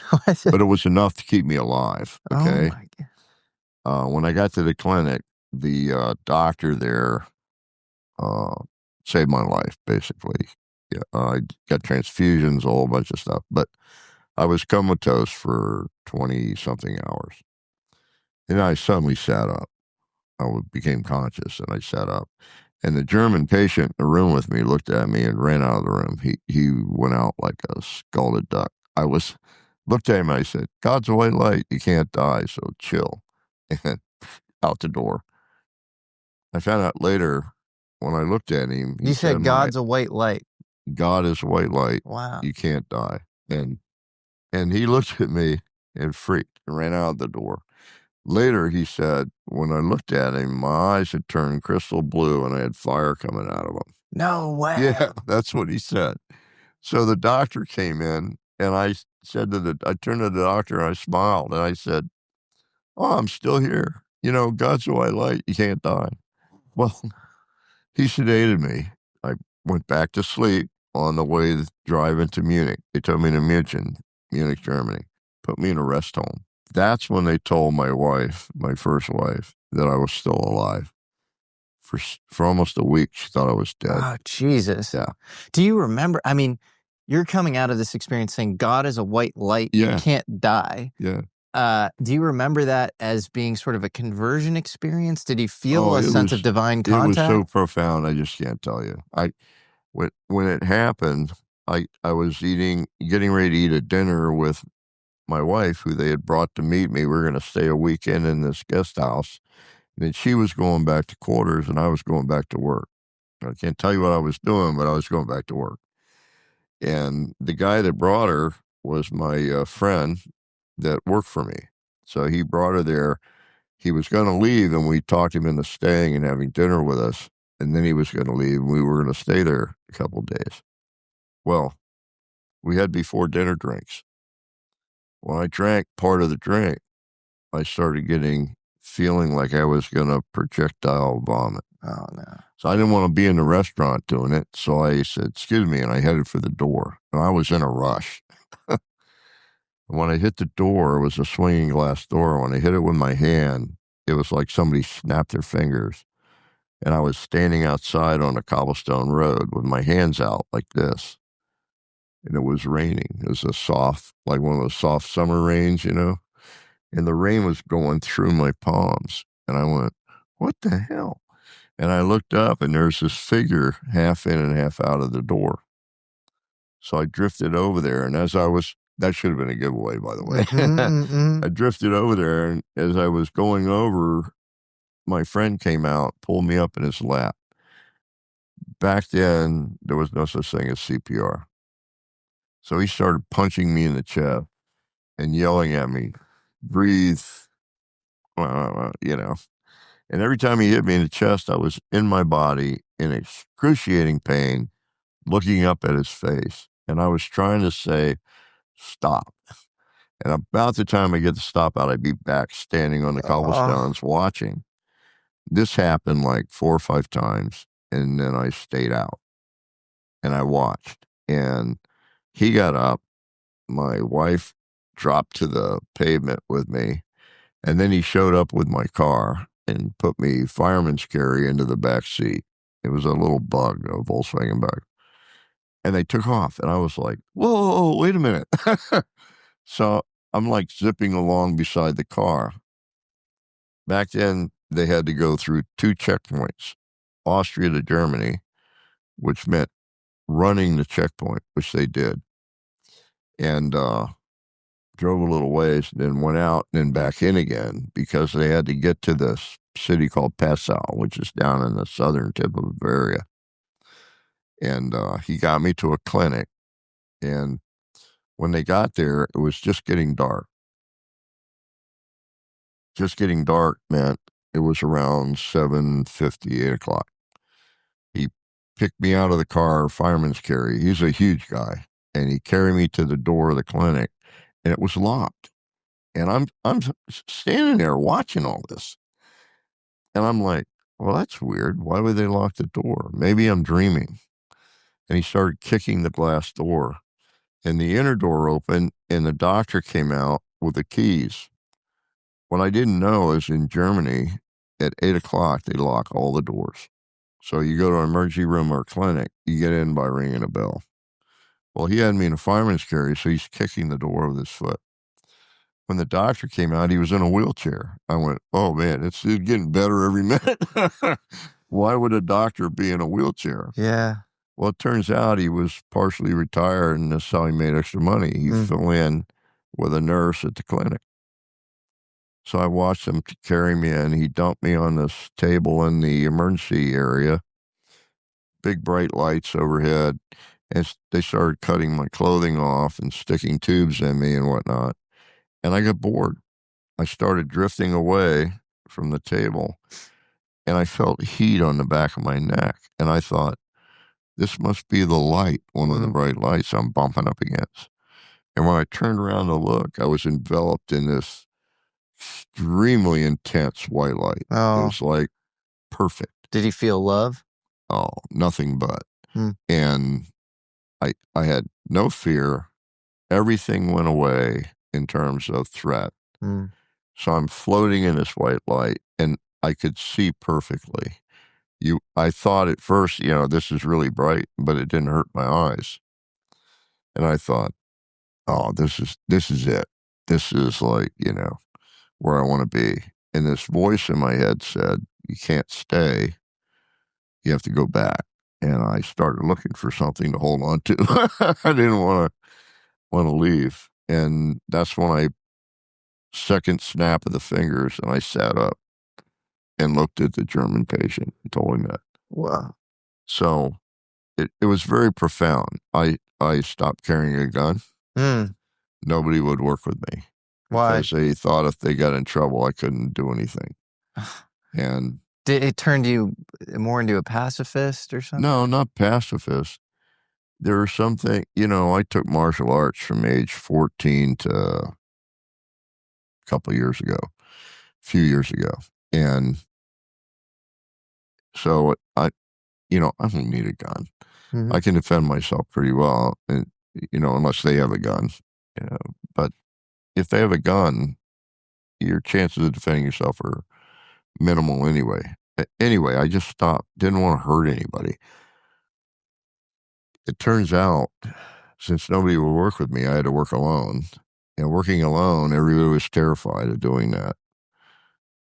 I didn't care, because dying is so what? So that's just changed your outlook wholesale since then about life, death, and... You can't cease to exist, so what are you worried about? And it sounds like non-existence, at least in your case, seemed pretty loving and gentle. Well, the other problem involved here is the fact that you become extremely depressed at being here. Really? And not there. Oh, yeah. And that happened with you? Yeah. I was, for 6 months, I thought of probably 15 ways of taking my life. Really? Yeah. Isn't it comforting, though, knowing it's very comforting. That's always kind of the backdrop? But that's not how you think about it. You think about, I'm stuck in this primitive backwoods, back alley, regressive. Yeah, regressive place where nobody understands. Yeah. So you don't want to be here anymore. And so one night, I'm asleep, and I was awake in the middle of the night by an entity that snatched me out of my body and speech slapped the crap out of me. Really? But with words. What did it say? What the entity was saying, and I couldn't tell if it was male, female, or what it was saying, What are you, that stupid? You know what's going to happen when you do eventually die. Why aren't you like enjoying this place, using this place, teaching people in this place? Seems like a pretty good entity giving you some tough yeah. love. He was trying to get me to wake up. Do you any visuals on the entity, or just felt like a voice? Just an unbodied voice. Yeah. And me trying to argue and getting slapped down for it. Wow. And when I woke up that morning, I was like totally different. Wow. It was like, oh yeah, okay, I don't care anymore. Yeah. So everywhere I went, I did my job best I could. I did my job usually alone until I met this colonel who said, when they consolidated all the intelligence people into one place in Augsburg, Germany, it was a 30,000 square foot building. I met this one colonel and he said, I need somebody who really understands physical security. And I said, I'm your guy. And he said, I'm going to send you to this place and I want you to test it. So I was matched up with another guy. And he and I'm not going to say his name because I don't think it's fair without asking him, but he and I broke in to this 30,000 square foot facility. And what was the facility? It's a consolidated intelligence place. It had German equivalent to the CIA, French equivalent to CIA, British equivalent to the CIA, our CIA, Army, Navy, Air Force. Everybody was in this building in Europe. It was a consolidated headquarters. It's like a UN of intelligence. Yeah, kind of like that. Can you say what country it was in? It was in Germany. It was in Augsburg, Germany. So I was there. We broke in.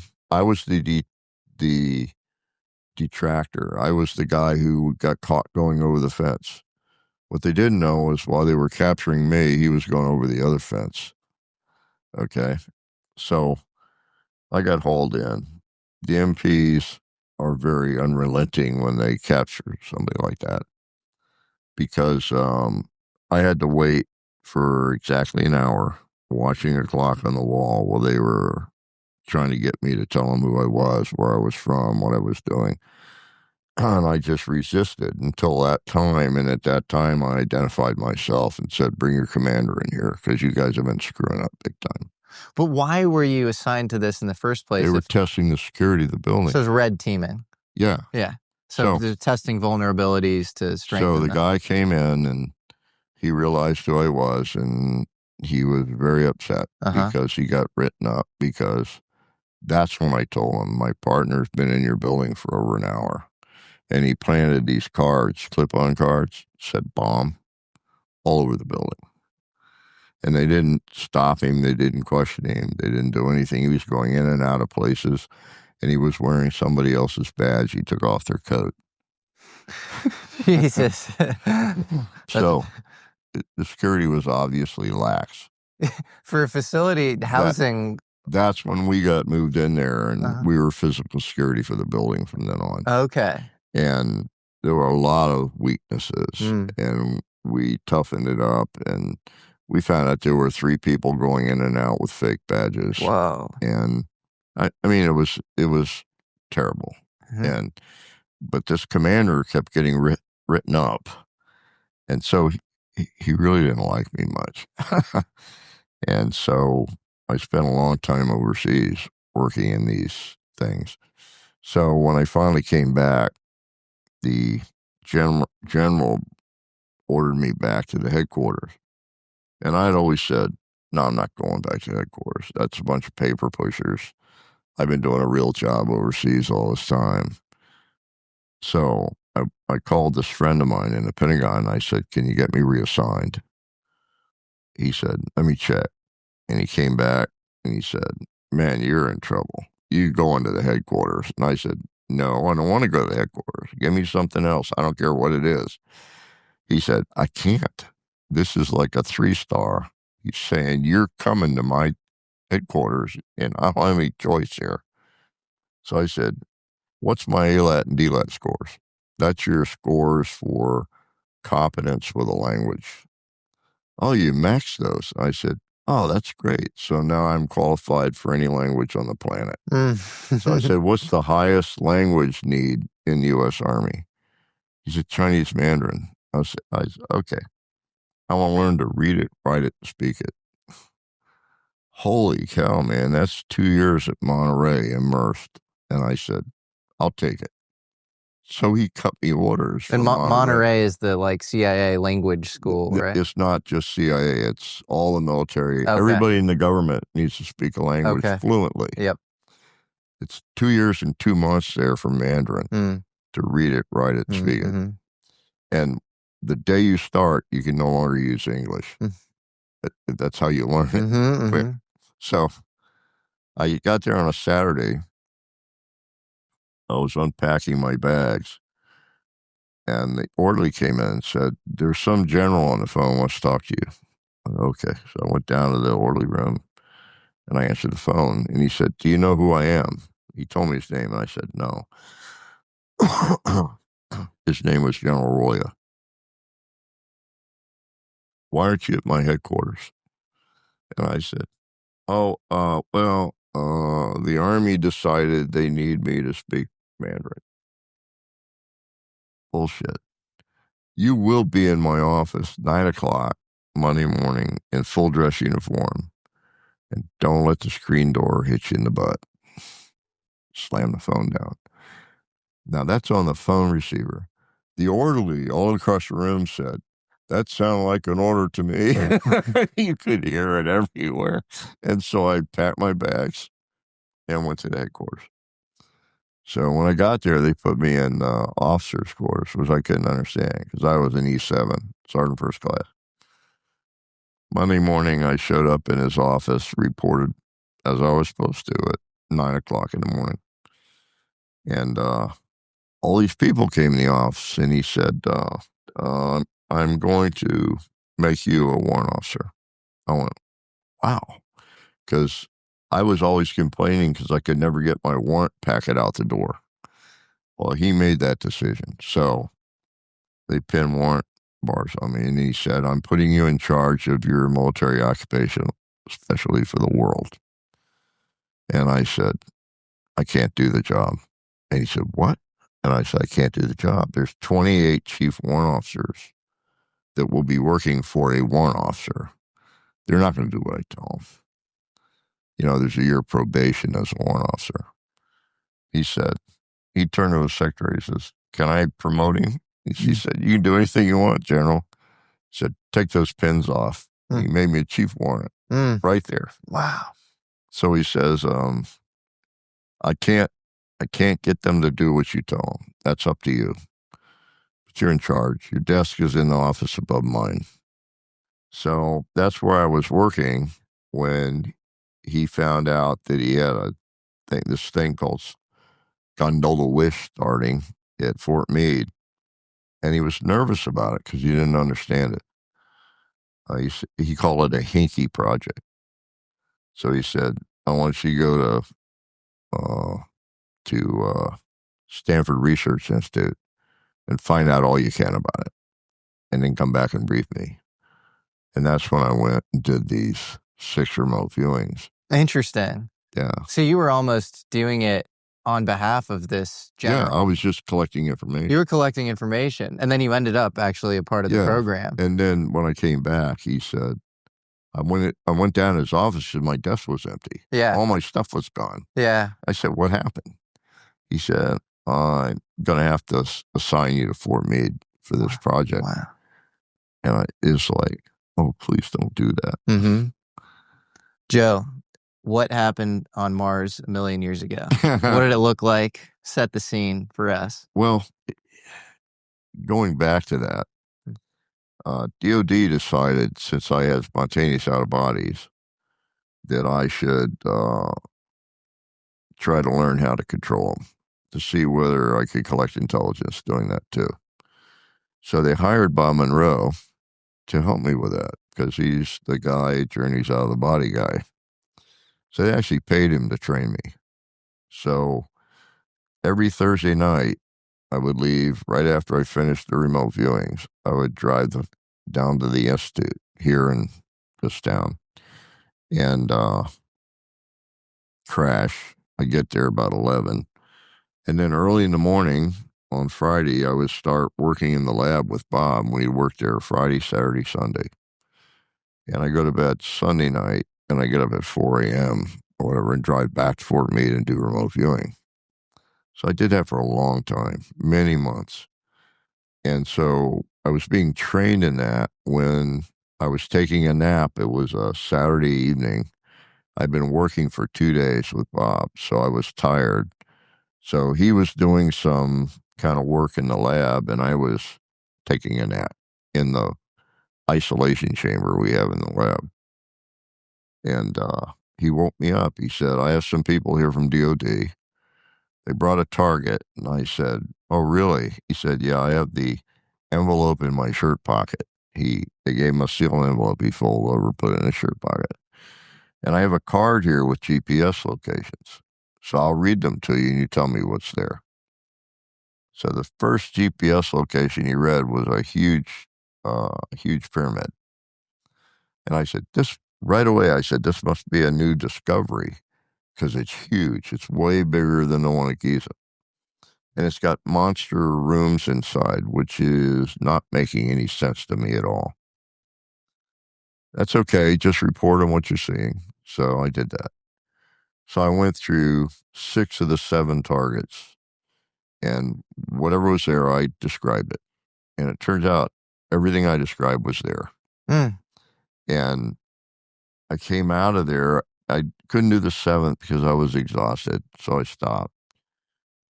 And at the end, I started getting an image of human beings that were trapped in a place where the atmosphere was turning bad. I couldn't figure that out. So I said to Bob, I said, the sun looks really weird. And he said, I don't care about the sun. Just tell me what's going on. So I said, evidently there's some kind of calamity here. And so I started thinking maybe this is a future target. I didn't know. But the whole time I thought I was on Earth and it was a new discovery. And so I came out of there and I said, it's obvious that these people are dying for some reason, but they're human. They're just really big people. They're like twice our size, 12 feet tall, but they're just like us. And they're dying, and these pyramidal places are like hibernation chambers.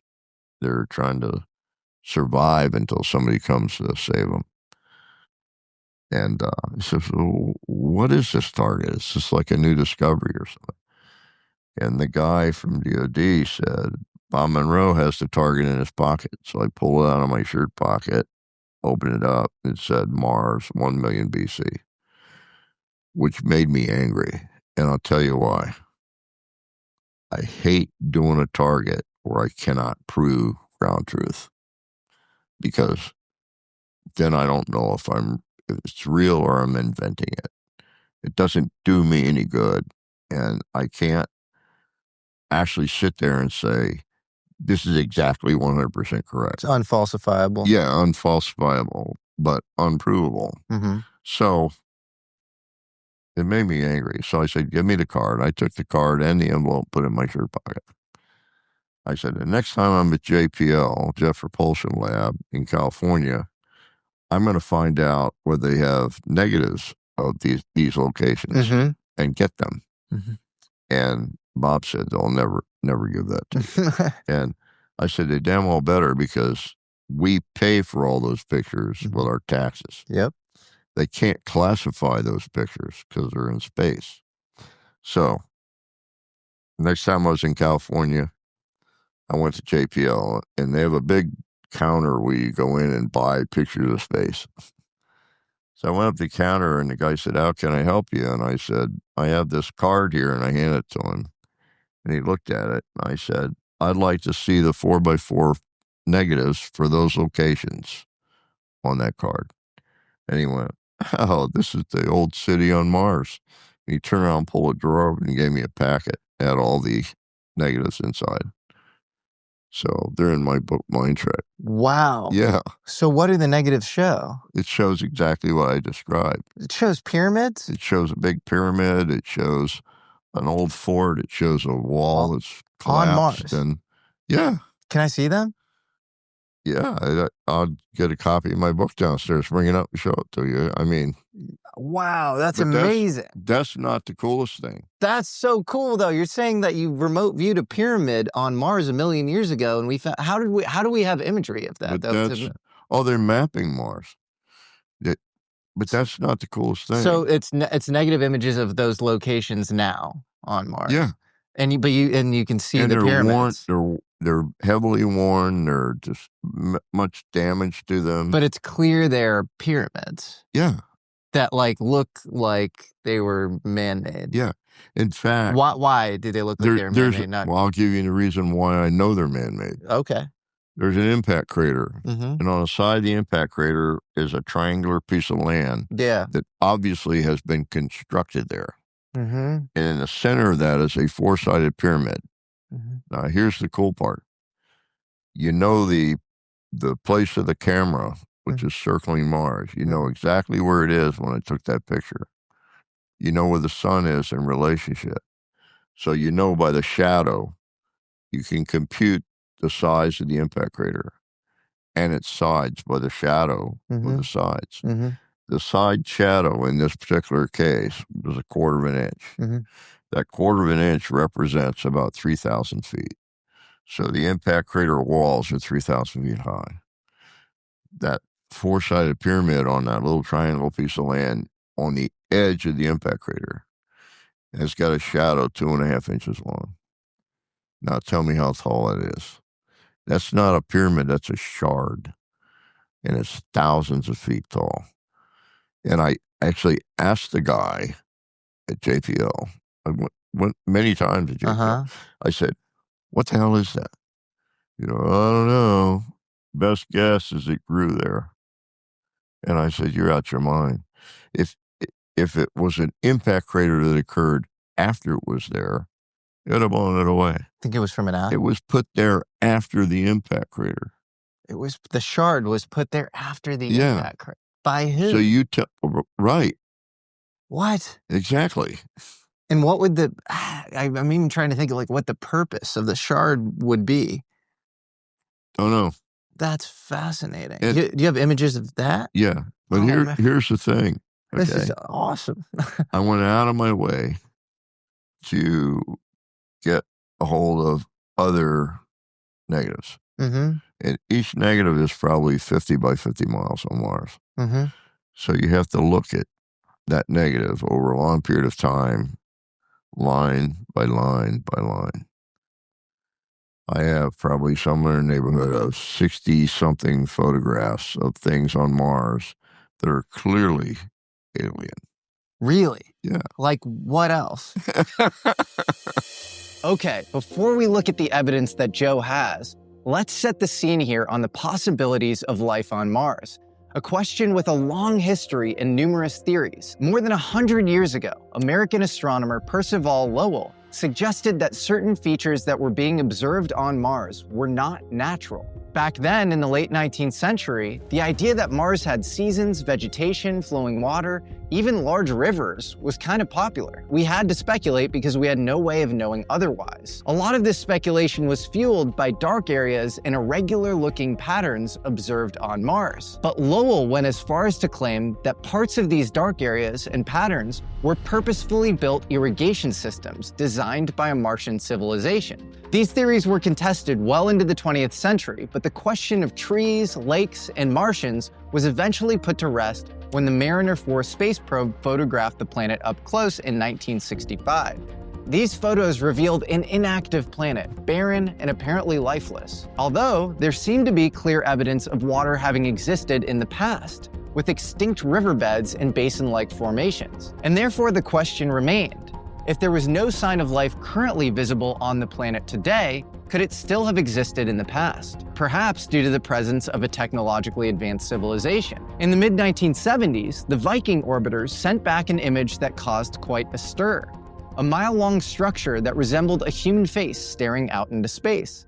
the infamous face on Mars. This structure provoked a lot of speculation for more than 20 years. But eventually, higher resolution images seemingly put that question to bed, at least for most. The established narrative was that this was all just a case of pareidolia, the same psychological effect that makes us see familiar shapes in the clouds. Nothing but some shadows and angles of light. Questioning this interpretation became synonymous with quackery and conspiracy. The region of Mars that the face is located on is called Cydonia. Some researchers believe that the face is just one part of a larger set of structures in this region that also demonstrate unnatural features, perhaps even displaying specific design characteristics that suggest geometric patterns and intentional positioning, like stellar alignments. They claim that Cydonia contains multiple pyramids, basically the remnants of a city, all eroded over millennia. These formations appear to be aligned in highly unlikely ways, raising the question of whether their placement is entirely random. But it wasn't just the region of Cydonia. In the Elysium area, at the north, probes photographed huge pyramids, some 500 meters high, some with 4 sides, just like the Great Pyramids of Giza. And near Mars's south pole, Mariner 9 took pictures of what looked like ancient ruins. These ancient ruins were even informally dubbed by their team as the Incan City. Elsewhere, vast areas of monolithic structures, tunnels, even other faces, seem to defy explanations that they came from only natural processes. To be clear, I'm not at all denying that many of these features could just be explained by basic Mars geology. But take this thought experiment. If similar structures and patterns were imaged on Earth, using modern techniques like LiDAR mapping, presuming they had man-made origins wouldn't be so controversial at all. So why does the same conversation seem totally off-limits when it comes to Mars? What if these structures are ancient? What if they're millions, even billions of years old? This raises another question. Are we seeing all the data? We must trust that organizations like NASA are sharing these images and data transparently. But this has been questioned in the past.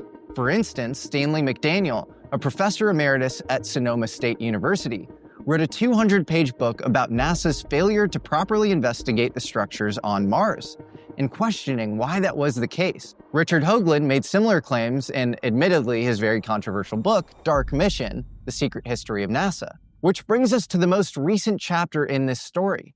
In 2001, the Mars Global Surveyor captured an image that has only just made its way onto the mainstream, causing a stir on X and gaining some high-profile attention.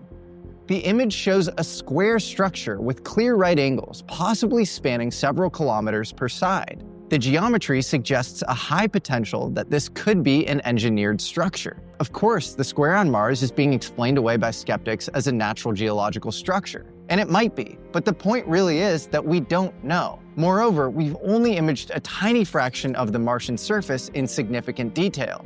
And we've physically explored only very small portions through robotic envoys. So we don't know what we don't know. And yet, despite this, the idea that there could be artificial structures on Mars is given no credence at all. Now here's the thing. If you suggest that life could exist in some basic microscopic form on Mars, even right now, perhaps under the surface or in some particular unexplored zone, I think that even the professional skeptic would accept that as a possibility.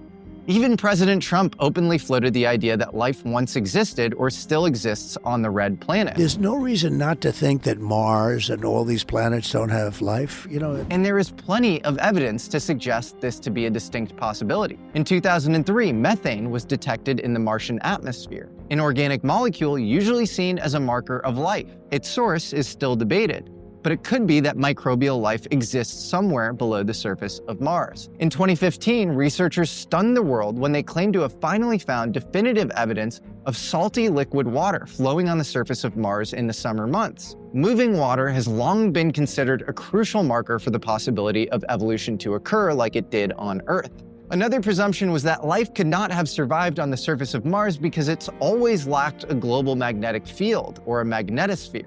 However, in the last couple of decades, evidence has been gathered to suggest that Mars did have this protective layer, and it was probably stripped away sometime in the distant past. This means that there could have been a long period of time where Mars had rivers, lakes, perhaps even oceans, all protected by a functioning magnetosphere. We've even got our hands on physical evidence from Mars to investigate, In 1984, scientists found a Martian meteorite in Antarctica. It was codenamed ALH-84001. When the meteorite was examined, they discovered microscopic structures that resembled fossilized bacteria. The discovery even prompted President Clinton to make an official televised announcement on the possible discovery of life on Mars. Today, Rock 84001 speaks to us across all those billions of years and millions of miles. It speaks of the possibility of life. So from this fascinating but orthodox scientific viewpoint, we can look at numerous pieces of evidence, even the evidence of what you see around you on Earth, that if life is possible on Mars even today, the likelihood that it could produce complex, even technologically capable life forms in the past should not really be that controversial, especially when we consider how much more there is to find out about our most similar solar neighbor. But on the other side of the spectrum of orthodox theories and controversy, there have been some more interesting claims. For instance, in 2020, Haim Eshed, the head of Israel's space program for nearly 30 years and three-time recipient of the Israel Security Award, made a shocking statement. He claimed that the United States and other nations have had direct contact with a galactic federation, some kind of coalition of alien races that have interacted with us for years. According to Eshed, these beings have instructed governments not to disclose knowledge of this to the rest of the population yet because they want to avoid mass hysteria. He went even further, however, suggesting that American astronauts are actually working alongside these extraterrestrials in an underground base on Mars. Now, of course, we can't confirm or deny this, but those interested in ufology will know that this isn't the first time that claims of meetings or secret treaties with extraterrestrials have surfaced. Something slightly more grounded is a theory suggested by researchers like Graham Hancock. He states in The Mars Mystery that there could be some connection between the symbolism of these eroded monoliths in a place like Cydonia and the ancient civilizations of Earth. At this point, who knows? There are a lot of possibilities on the table. Even the question of what happened to Mars to create this seemingly lifeless place is full of fascinating theories. Over the last decade or so, Dr. John Brandenburg, a plasma physicist and propulsion scientist, has found evidence to support his hypothesis that planetary-wide catastrophic events may have occurred on Mars. His theory suggests that high concentrations of particular elements created only via rapid processes, like in thermonuclear explosions, may have been caused by a nuclear war on Mars. Perhaps a lesson for us here, but also maybe the reason we are only able to see the remnants of our neighbor's lost civilization, if it existed at all. But here's something to ponder. When our guest, Joe McMoneagle, was tasked with remote viewing Mars, the coordinates and time period were chosen for him.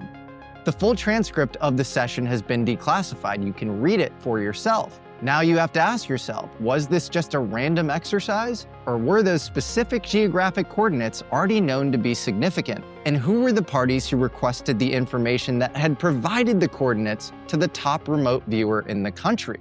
It seems we will always have questions about Mars until we get there to see it for ourselves. Because for as long as humans have watched this bright red wanderer move across the night sky, they've always asked themselves, what's happening there? Maybe there's a reason we keep being drawn to it. Because something else is going on. Or it was going on in the past. This is a bone on Mars. What? Okay?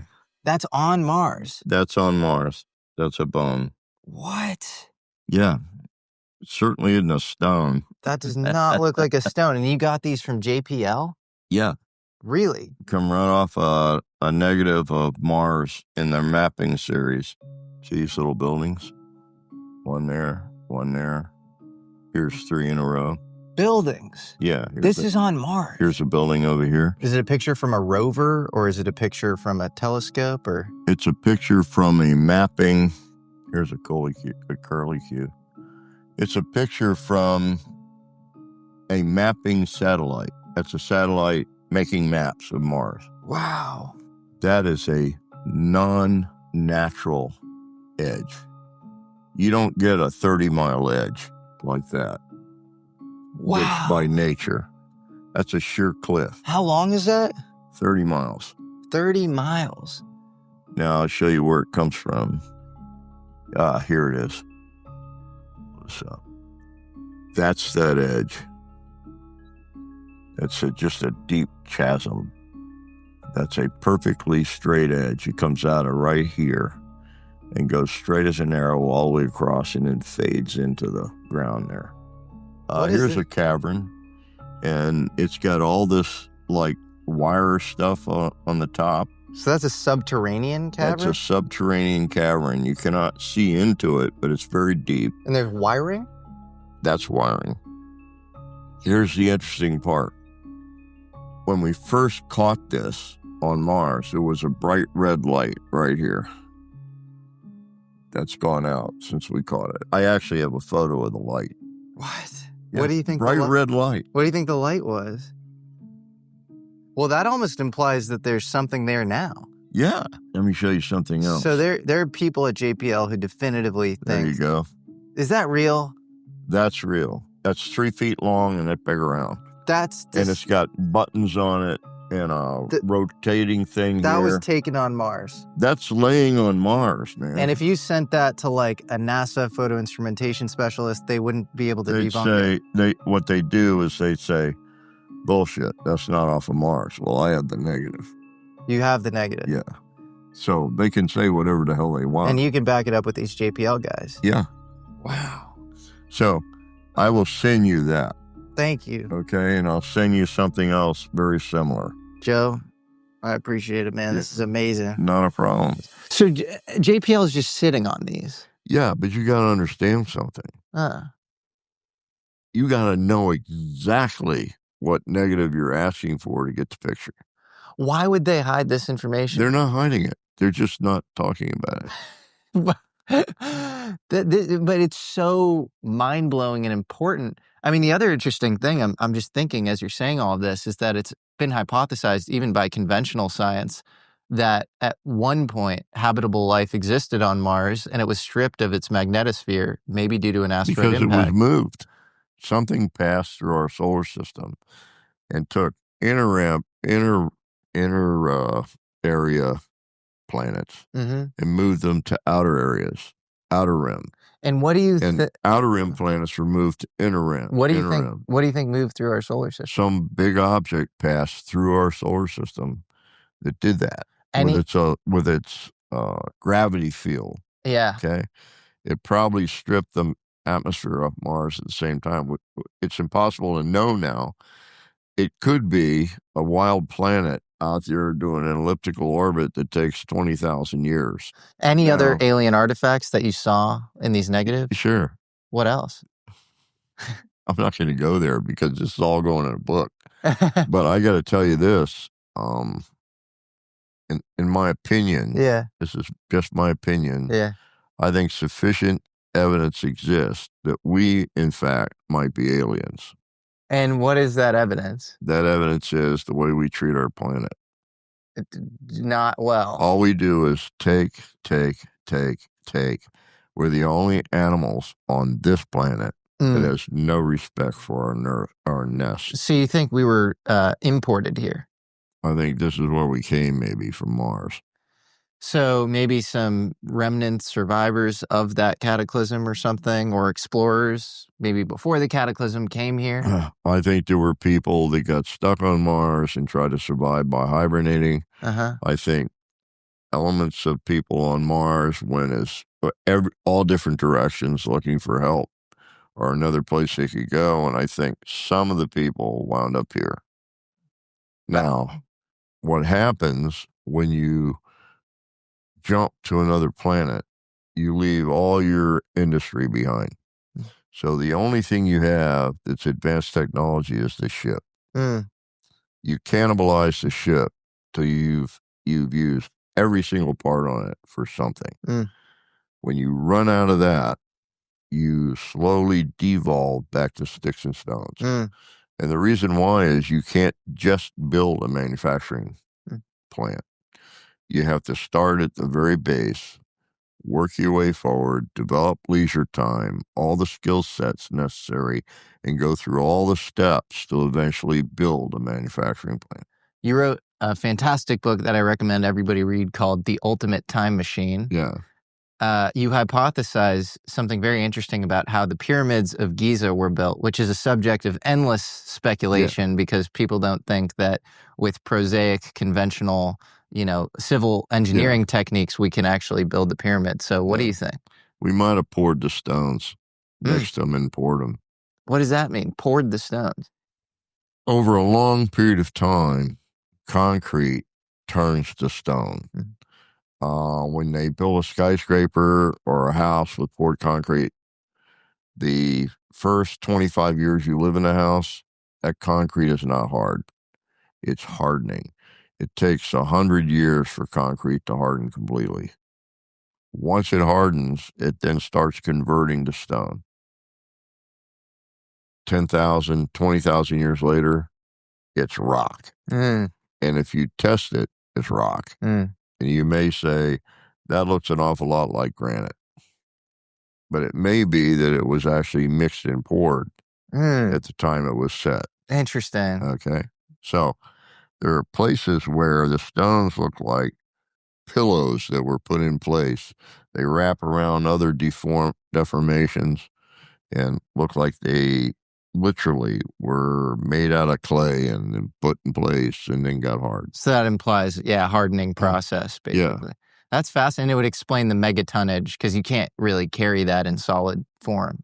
Well, there's maybe ways you can. Sure. So, well, that was the other thing you said in that book is that there was water that allowed for the transport of these What larger... I said was they built reed boats. They actually harvested the stone up the Nile where the quarries are, loaded the stones in the boats and brought them down. And where the pyramid is, they dammed it and just flooded that whole area. And as the water level came up, they rolled the stones off the boats in place. Yeah, interesting. Yeah. What a sophisticated, amazing use of nature. Yeah. Why not? And what do you think the purpose of the pyramid was? This is also a subject of endless speculation. I think it's a transmitter. Okay. Emitter. Of signals? Whoever they want to talk to. Go back to the time of their creation and figure out where they're pointed. Well, Orion's belt. Before this last precession around the North Star Polaris, it mapped fully to Orion's belt. Okay. So this was, I think, around 10,600 BC is when it shifted. And before that, mapped to Orion's belt, which is always the place across mythologies and civilizations, it's the place the souls would ascend through. The path of souls, that idea that on death our soul makes a kind of leap up to the heavens and then makes a journey along the Milky Way, and that journey is full of challenges and difficulties on which we will be assessed for the use we made of the incredible gift of life. That idea is found all over the world. Supposedly, yeah. Supposedly, yeah. Maybe that's how we went back to Orion's belt. Maybe. It's the emitter of us. Oh, that's we don't know. Yeah, maybe they're sort of celestial ascent chambers. I can tell you there's ways of using the chambers and things within the pyramid chemically to make emitters. Interesting. You can make a giant emitter out of it. Emitter of what?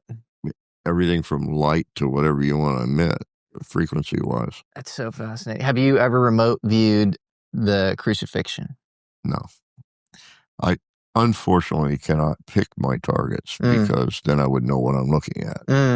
So to be blind, it has to be somebody else picks my targets. You've never gotten curious, though, and said, like, oh, okay, I have this pretty amazing curious skill. About a lot of stuff. Yeah, but you want to stay disciplined about being tasked. If I'm going to do a remote viewing, it's got to be within protocol. Have you ever been tasked with remote viewing any historical events that are religious in nature? Yes. Anything you can But talk? they weren't Western religion. They were something else. Like what? I was targeted on sometimes temples and things in Japan. Temples, like Shinto temples? No, not Shinto. Way before Shinto. Like when? Back around 249 AD, there is a record in the Royal Court of China. A woman named Himiko And Himiko exchanged ambassadors with the Royal Court of China. She's the only female empress that ever existed. Wow. She ruled for 76 years. There's virtually no records of her.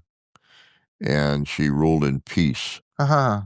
She converted all Japan from hunting-gathering, for which the warlords constantly fought over territory, to the rice culture, which locked them down to the land, stopped all the warring. So she was also a shaman. She had her own temple. Her mother did. Her grandmother did. She came from two of the most powerful families, one on Kyushu Island and one on the tip of the main island down south. I was hired to do remote viewing, and then we would go over to Japan and look at the places I said things existed. And we believe that we found her summer palace, her winter palace, her temple, her mother's temple, and her burial mound. Wow. And why were you tasked with looking into this? There's a group in Japan. They're mostly from Okinawa. I'm not going to pronounce this correctly, but it's called the Nokanai group. Mm-hmm. And what they do is they try to develop proof of mythology that's recorded. Now, since there's this short little line on her in the Royal Court of China, they know she existed. They know that the Emperor of China gave her ghost mirrors, gave her a gold ring, gave her some other gifts, and exchanged ambassadors with her. But that's the only proof, is that one line written in the records of the Royal Court of China. So everything else about her is a myth. And what we did is we demythed it by showing those things as belonging to her. And did you anything special about her? She clearly was this remarkable leader. She introduced the rice culture to Japan. Mm-hmm. She consolidated all of what existed then and called it Japan. Mm-hmm. She ensured that there were no wars fought between the warlords anymore. All the warlords wanted to marry her. She was absolutely gorgeous. But she could read their minds, too. And she would just show up when they were planning to do something. Wow. And they always wondered, how did she know? Wow. That kind of thing. Incredible. I mean, there's just so many things that she's known for. And there was this sudden change in Japan at her time. Mm-hmm.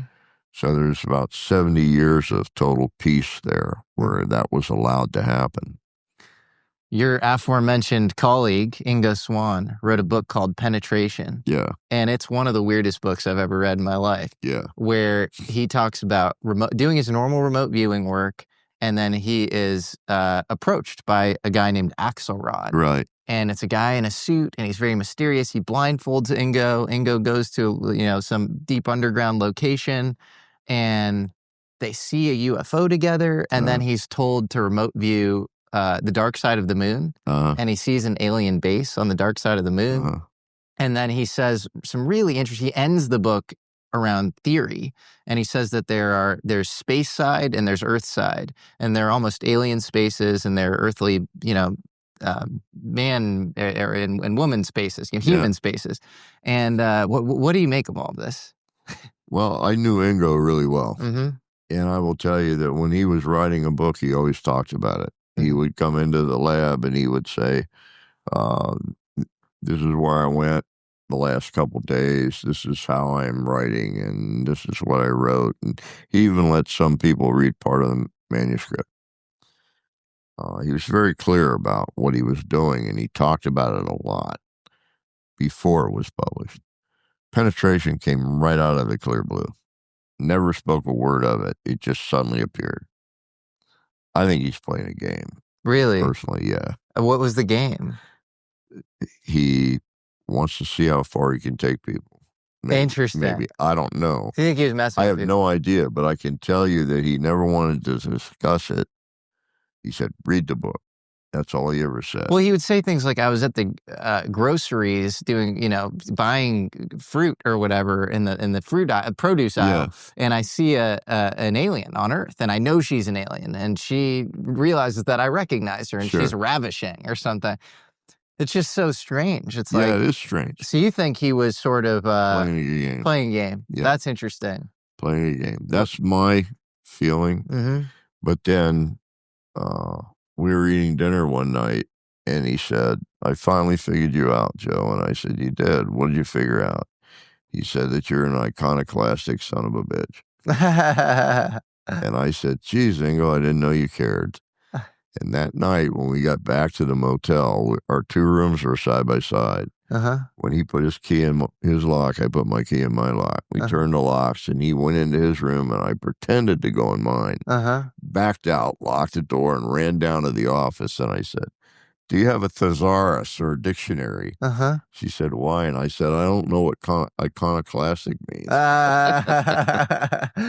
What it means is, I'm a destroyer or disprover of structure. If somebody says, this is why this happened, I'll show you why it isn't. Okay?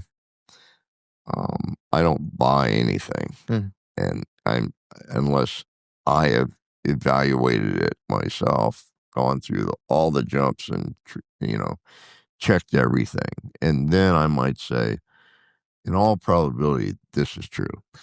I do find it interesting. We're sitting amidst a UFO craze right now. Like we're at peak mania when it comes to UFOs in the zeitgeist, where everybody's talking about disclosure, sometimes in healthy ways, other times in weird, unhealthy ways with the kind of ulterior motives and agendas.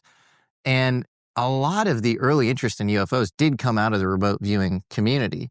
And I find it interesting. You have a guy like Hal Puthoff move on from remote viewing. I mean, he's still, interested in it, obviously, but he goes on to work on sort of like secret science lineage stuff alongside UFOs. Right. And then you have Russell Targ being like, I'm kind of skeptical of UFOs. Yeah. And so what do you make of that? Well, I know both of them really well, and I know why Hal's interested.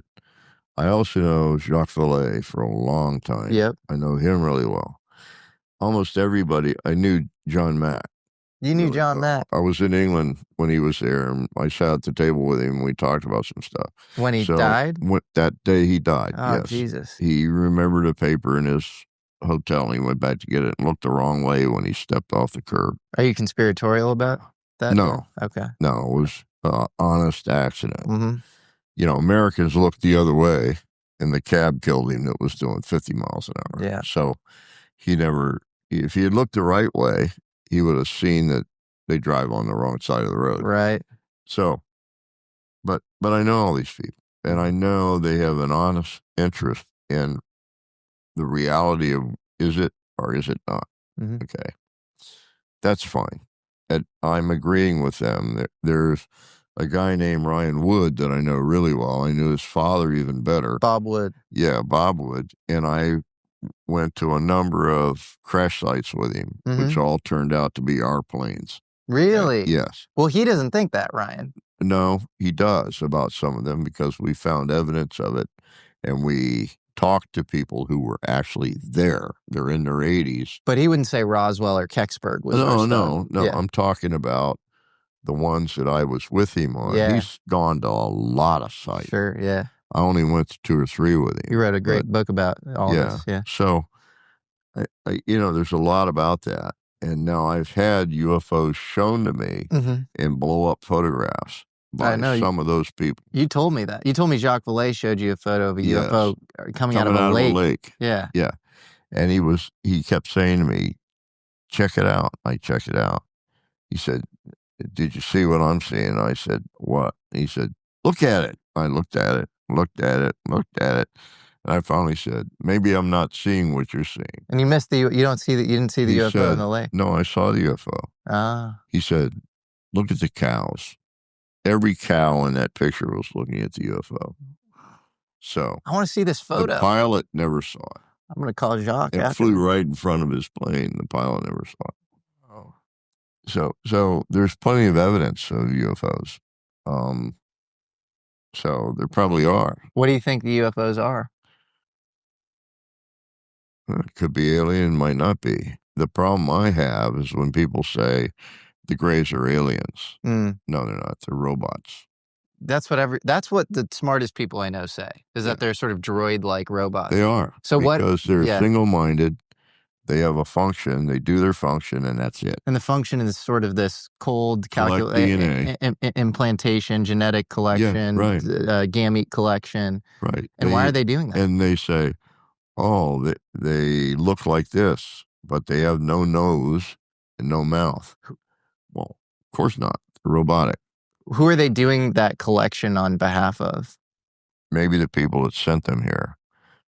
You got to realize, if we have any interaction with aliens, it's got to be from one star to the other. That's not done with a UFO or a fire wagon. That's an instantaneous jump. This planet to this planet. They don't even need a spaceship to do it because they're never in space. Do you think we have the capabilities of doing that? So sending people to other... Okay. No. But you think maybe some other planets have the capabilities to do that? They're a million years ahead of us, yes. Yep. Now, a lot of people are concerned about the threat, what are they here for, why are they messing with us? And I will tell you, if they have that capacity to jumpstart a star, they've been here a long time. If they meant us harm, we would have been toast a long time ago. Yeah. Okay. So why are they here? Maybe it's because we're doing something that they don't necessarily approve of. The first UFO ever recorded was within 7 days of the detonation of the first atomic weapon in Trinity in New Mexico. That's the first one that ever appeared. Ever since then, they've had a huge interest in our atomic weapons. They've zeroed them out. They've denatured them so they won't go off. And the last one that Putin tried to launch as a test exploded in its silo. So there's other reasons that we don't understand. So you're saying we're not Putin paying attention. You're saying Putin made an attempt and a nuke as a warning, he probably took the nuke off the top and launched out of a nuclear storage facility. But it exploded possibly due to UFO right interference? Inside the nuclear storage facility. Is there a record of this? Yeah. Well, as far as I know, yeah. I'm not aware of this. That's amazing. Most people aren't, but that's what he tried to do as a warning. Wow. He's constantly saying, oh, well, I'm going to have to use a nuke. Oh, constantly. Okay. He and Medvedev it's dog whistles of nuclear war constantly. Yeah. And, I think he has a tattoo that says... Which is stupid because that's the end of the world. Because our retaliation is not going to be just Russia. Yeah. It'll be China, Russia, Tehran, North Korea, everybody who has a nuke that we can get hit by. Yeah. And if we do that, the whole world's toast. I remember being on the phone with you once, and I asked you about aliens, and you said, I think we might be turning into them. Oh, what I think I said was, I'm not sure we aren't alien. Yeah. But it was almost like they were a future version of us, too. Might be, might not be. I wouldn't pretend to know what their interest is or what their desire is. All I can say is I don't think they mean us any harm. They're concerned about our inability to improve. Can we get these negatives, the photos on Mars? I can show you one or two. That'd be amazing. I can send it to you. That'd be awesome. But I'm not going to send you a bunch of them. I'll send you one or two. Whatever you want. That are absolutely, for sure. That's remarkable, bizarre. Man. That's incredible. Well, I appreciate that, and that means a lot. Joe, 2025 feels like it's getting really weird. It is getting weird. You have a convergence of all sorts of tech singularities with AI and quantum chips, and the UFO thing has become this just mad craze. And then geopolitically, things feel like a total powder keg, like as unstable as they've ever been. What do you see coming down the pike? Are we going to make contact with aliens? Are we going to destroy ourselves? Are we going to make it through? I think at the last minute we're going to have a direct interaction with them, and it's going to be straighten up, fly right. The aliens, or we will ensure you fly right. The aliens. The aliens will. They're going to say, "You guys better get your act together." Right. Or here's my belief. Humanity is meant to improve, to grow, to learn, to be better. But right now, we're stuck in a period of great avarice, greed, money. It's hard to tell when somebody has any kind of a baseline in morality or ethics. It's like it's a bad feeling, and it's scaring people. I think the aliens are here to stabilize that, to stop that crap, like grow up. Because humanity needs to improve, because right now we're at 7.5 billion people. No, we're at 9 billion plus. We stopped being able to produce sufficient food to feed people at 7.5 billion.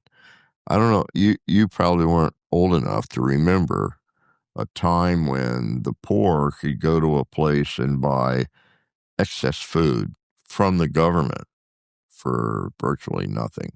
5-pound block of cheese for $1. Right. Stuff like that. There is no excess anymore. There are people dying of starvation who can't get food, and yet we keep having more babies.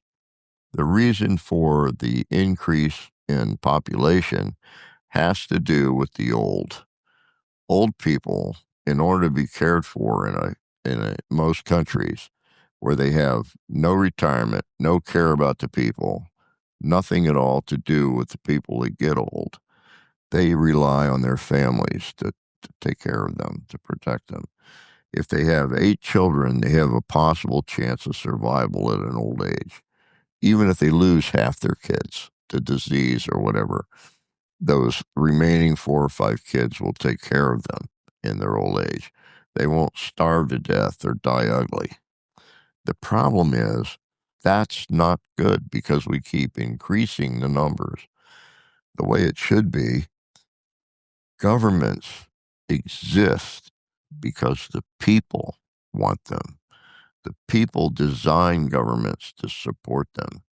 It should be all about the people. It's not about making profit. It's not about saving money. It's not about low taxes. It's not about any of that crap. It's about what the people want, the people get, and the people are taxed for it. Amen. Straight up. There's no corruption. That's what's necessary. Are there any alien bases you've remote viewed on Earth where we might be able to? Okay. I did the 3 bases that supposedly are alien bases. I drew all 3 of them, and all 3 of them, when I drew them back then, were classified, so I could never talk about them publicly. But I told the people who tasked me what they were. I could say it now because it's known. They're over the horizon radar sites. Okay. That's why our entire DEW system went away, because we have bases in the world which are designed to look over the horizon. So if Russia or China were to launch a weapon, when it's a couple 100 feet off the launch tube, we'll see it. Not 8 minutes before it hits us. On that apex. On that very sober note, Joseph McMoneagle, this has been an honor. I appreciate your time, man. And this is a really wide-ranging, incredibly informative interview. And thank you for having us. Oh, you're welcome, man. And you can come back again if you want. Appreciate you. Awesome.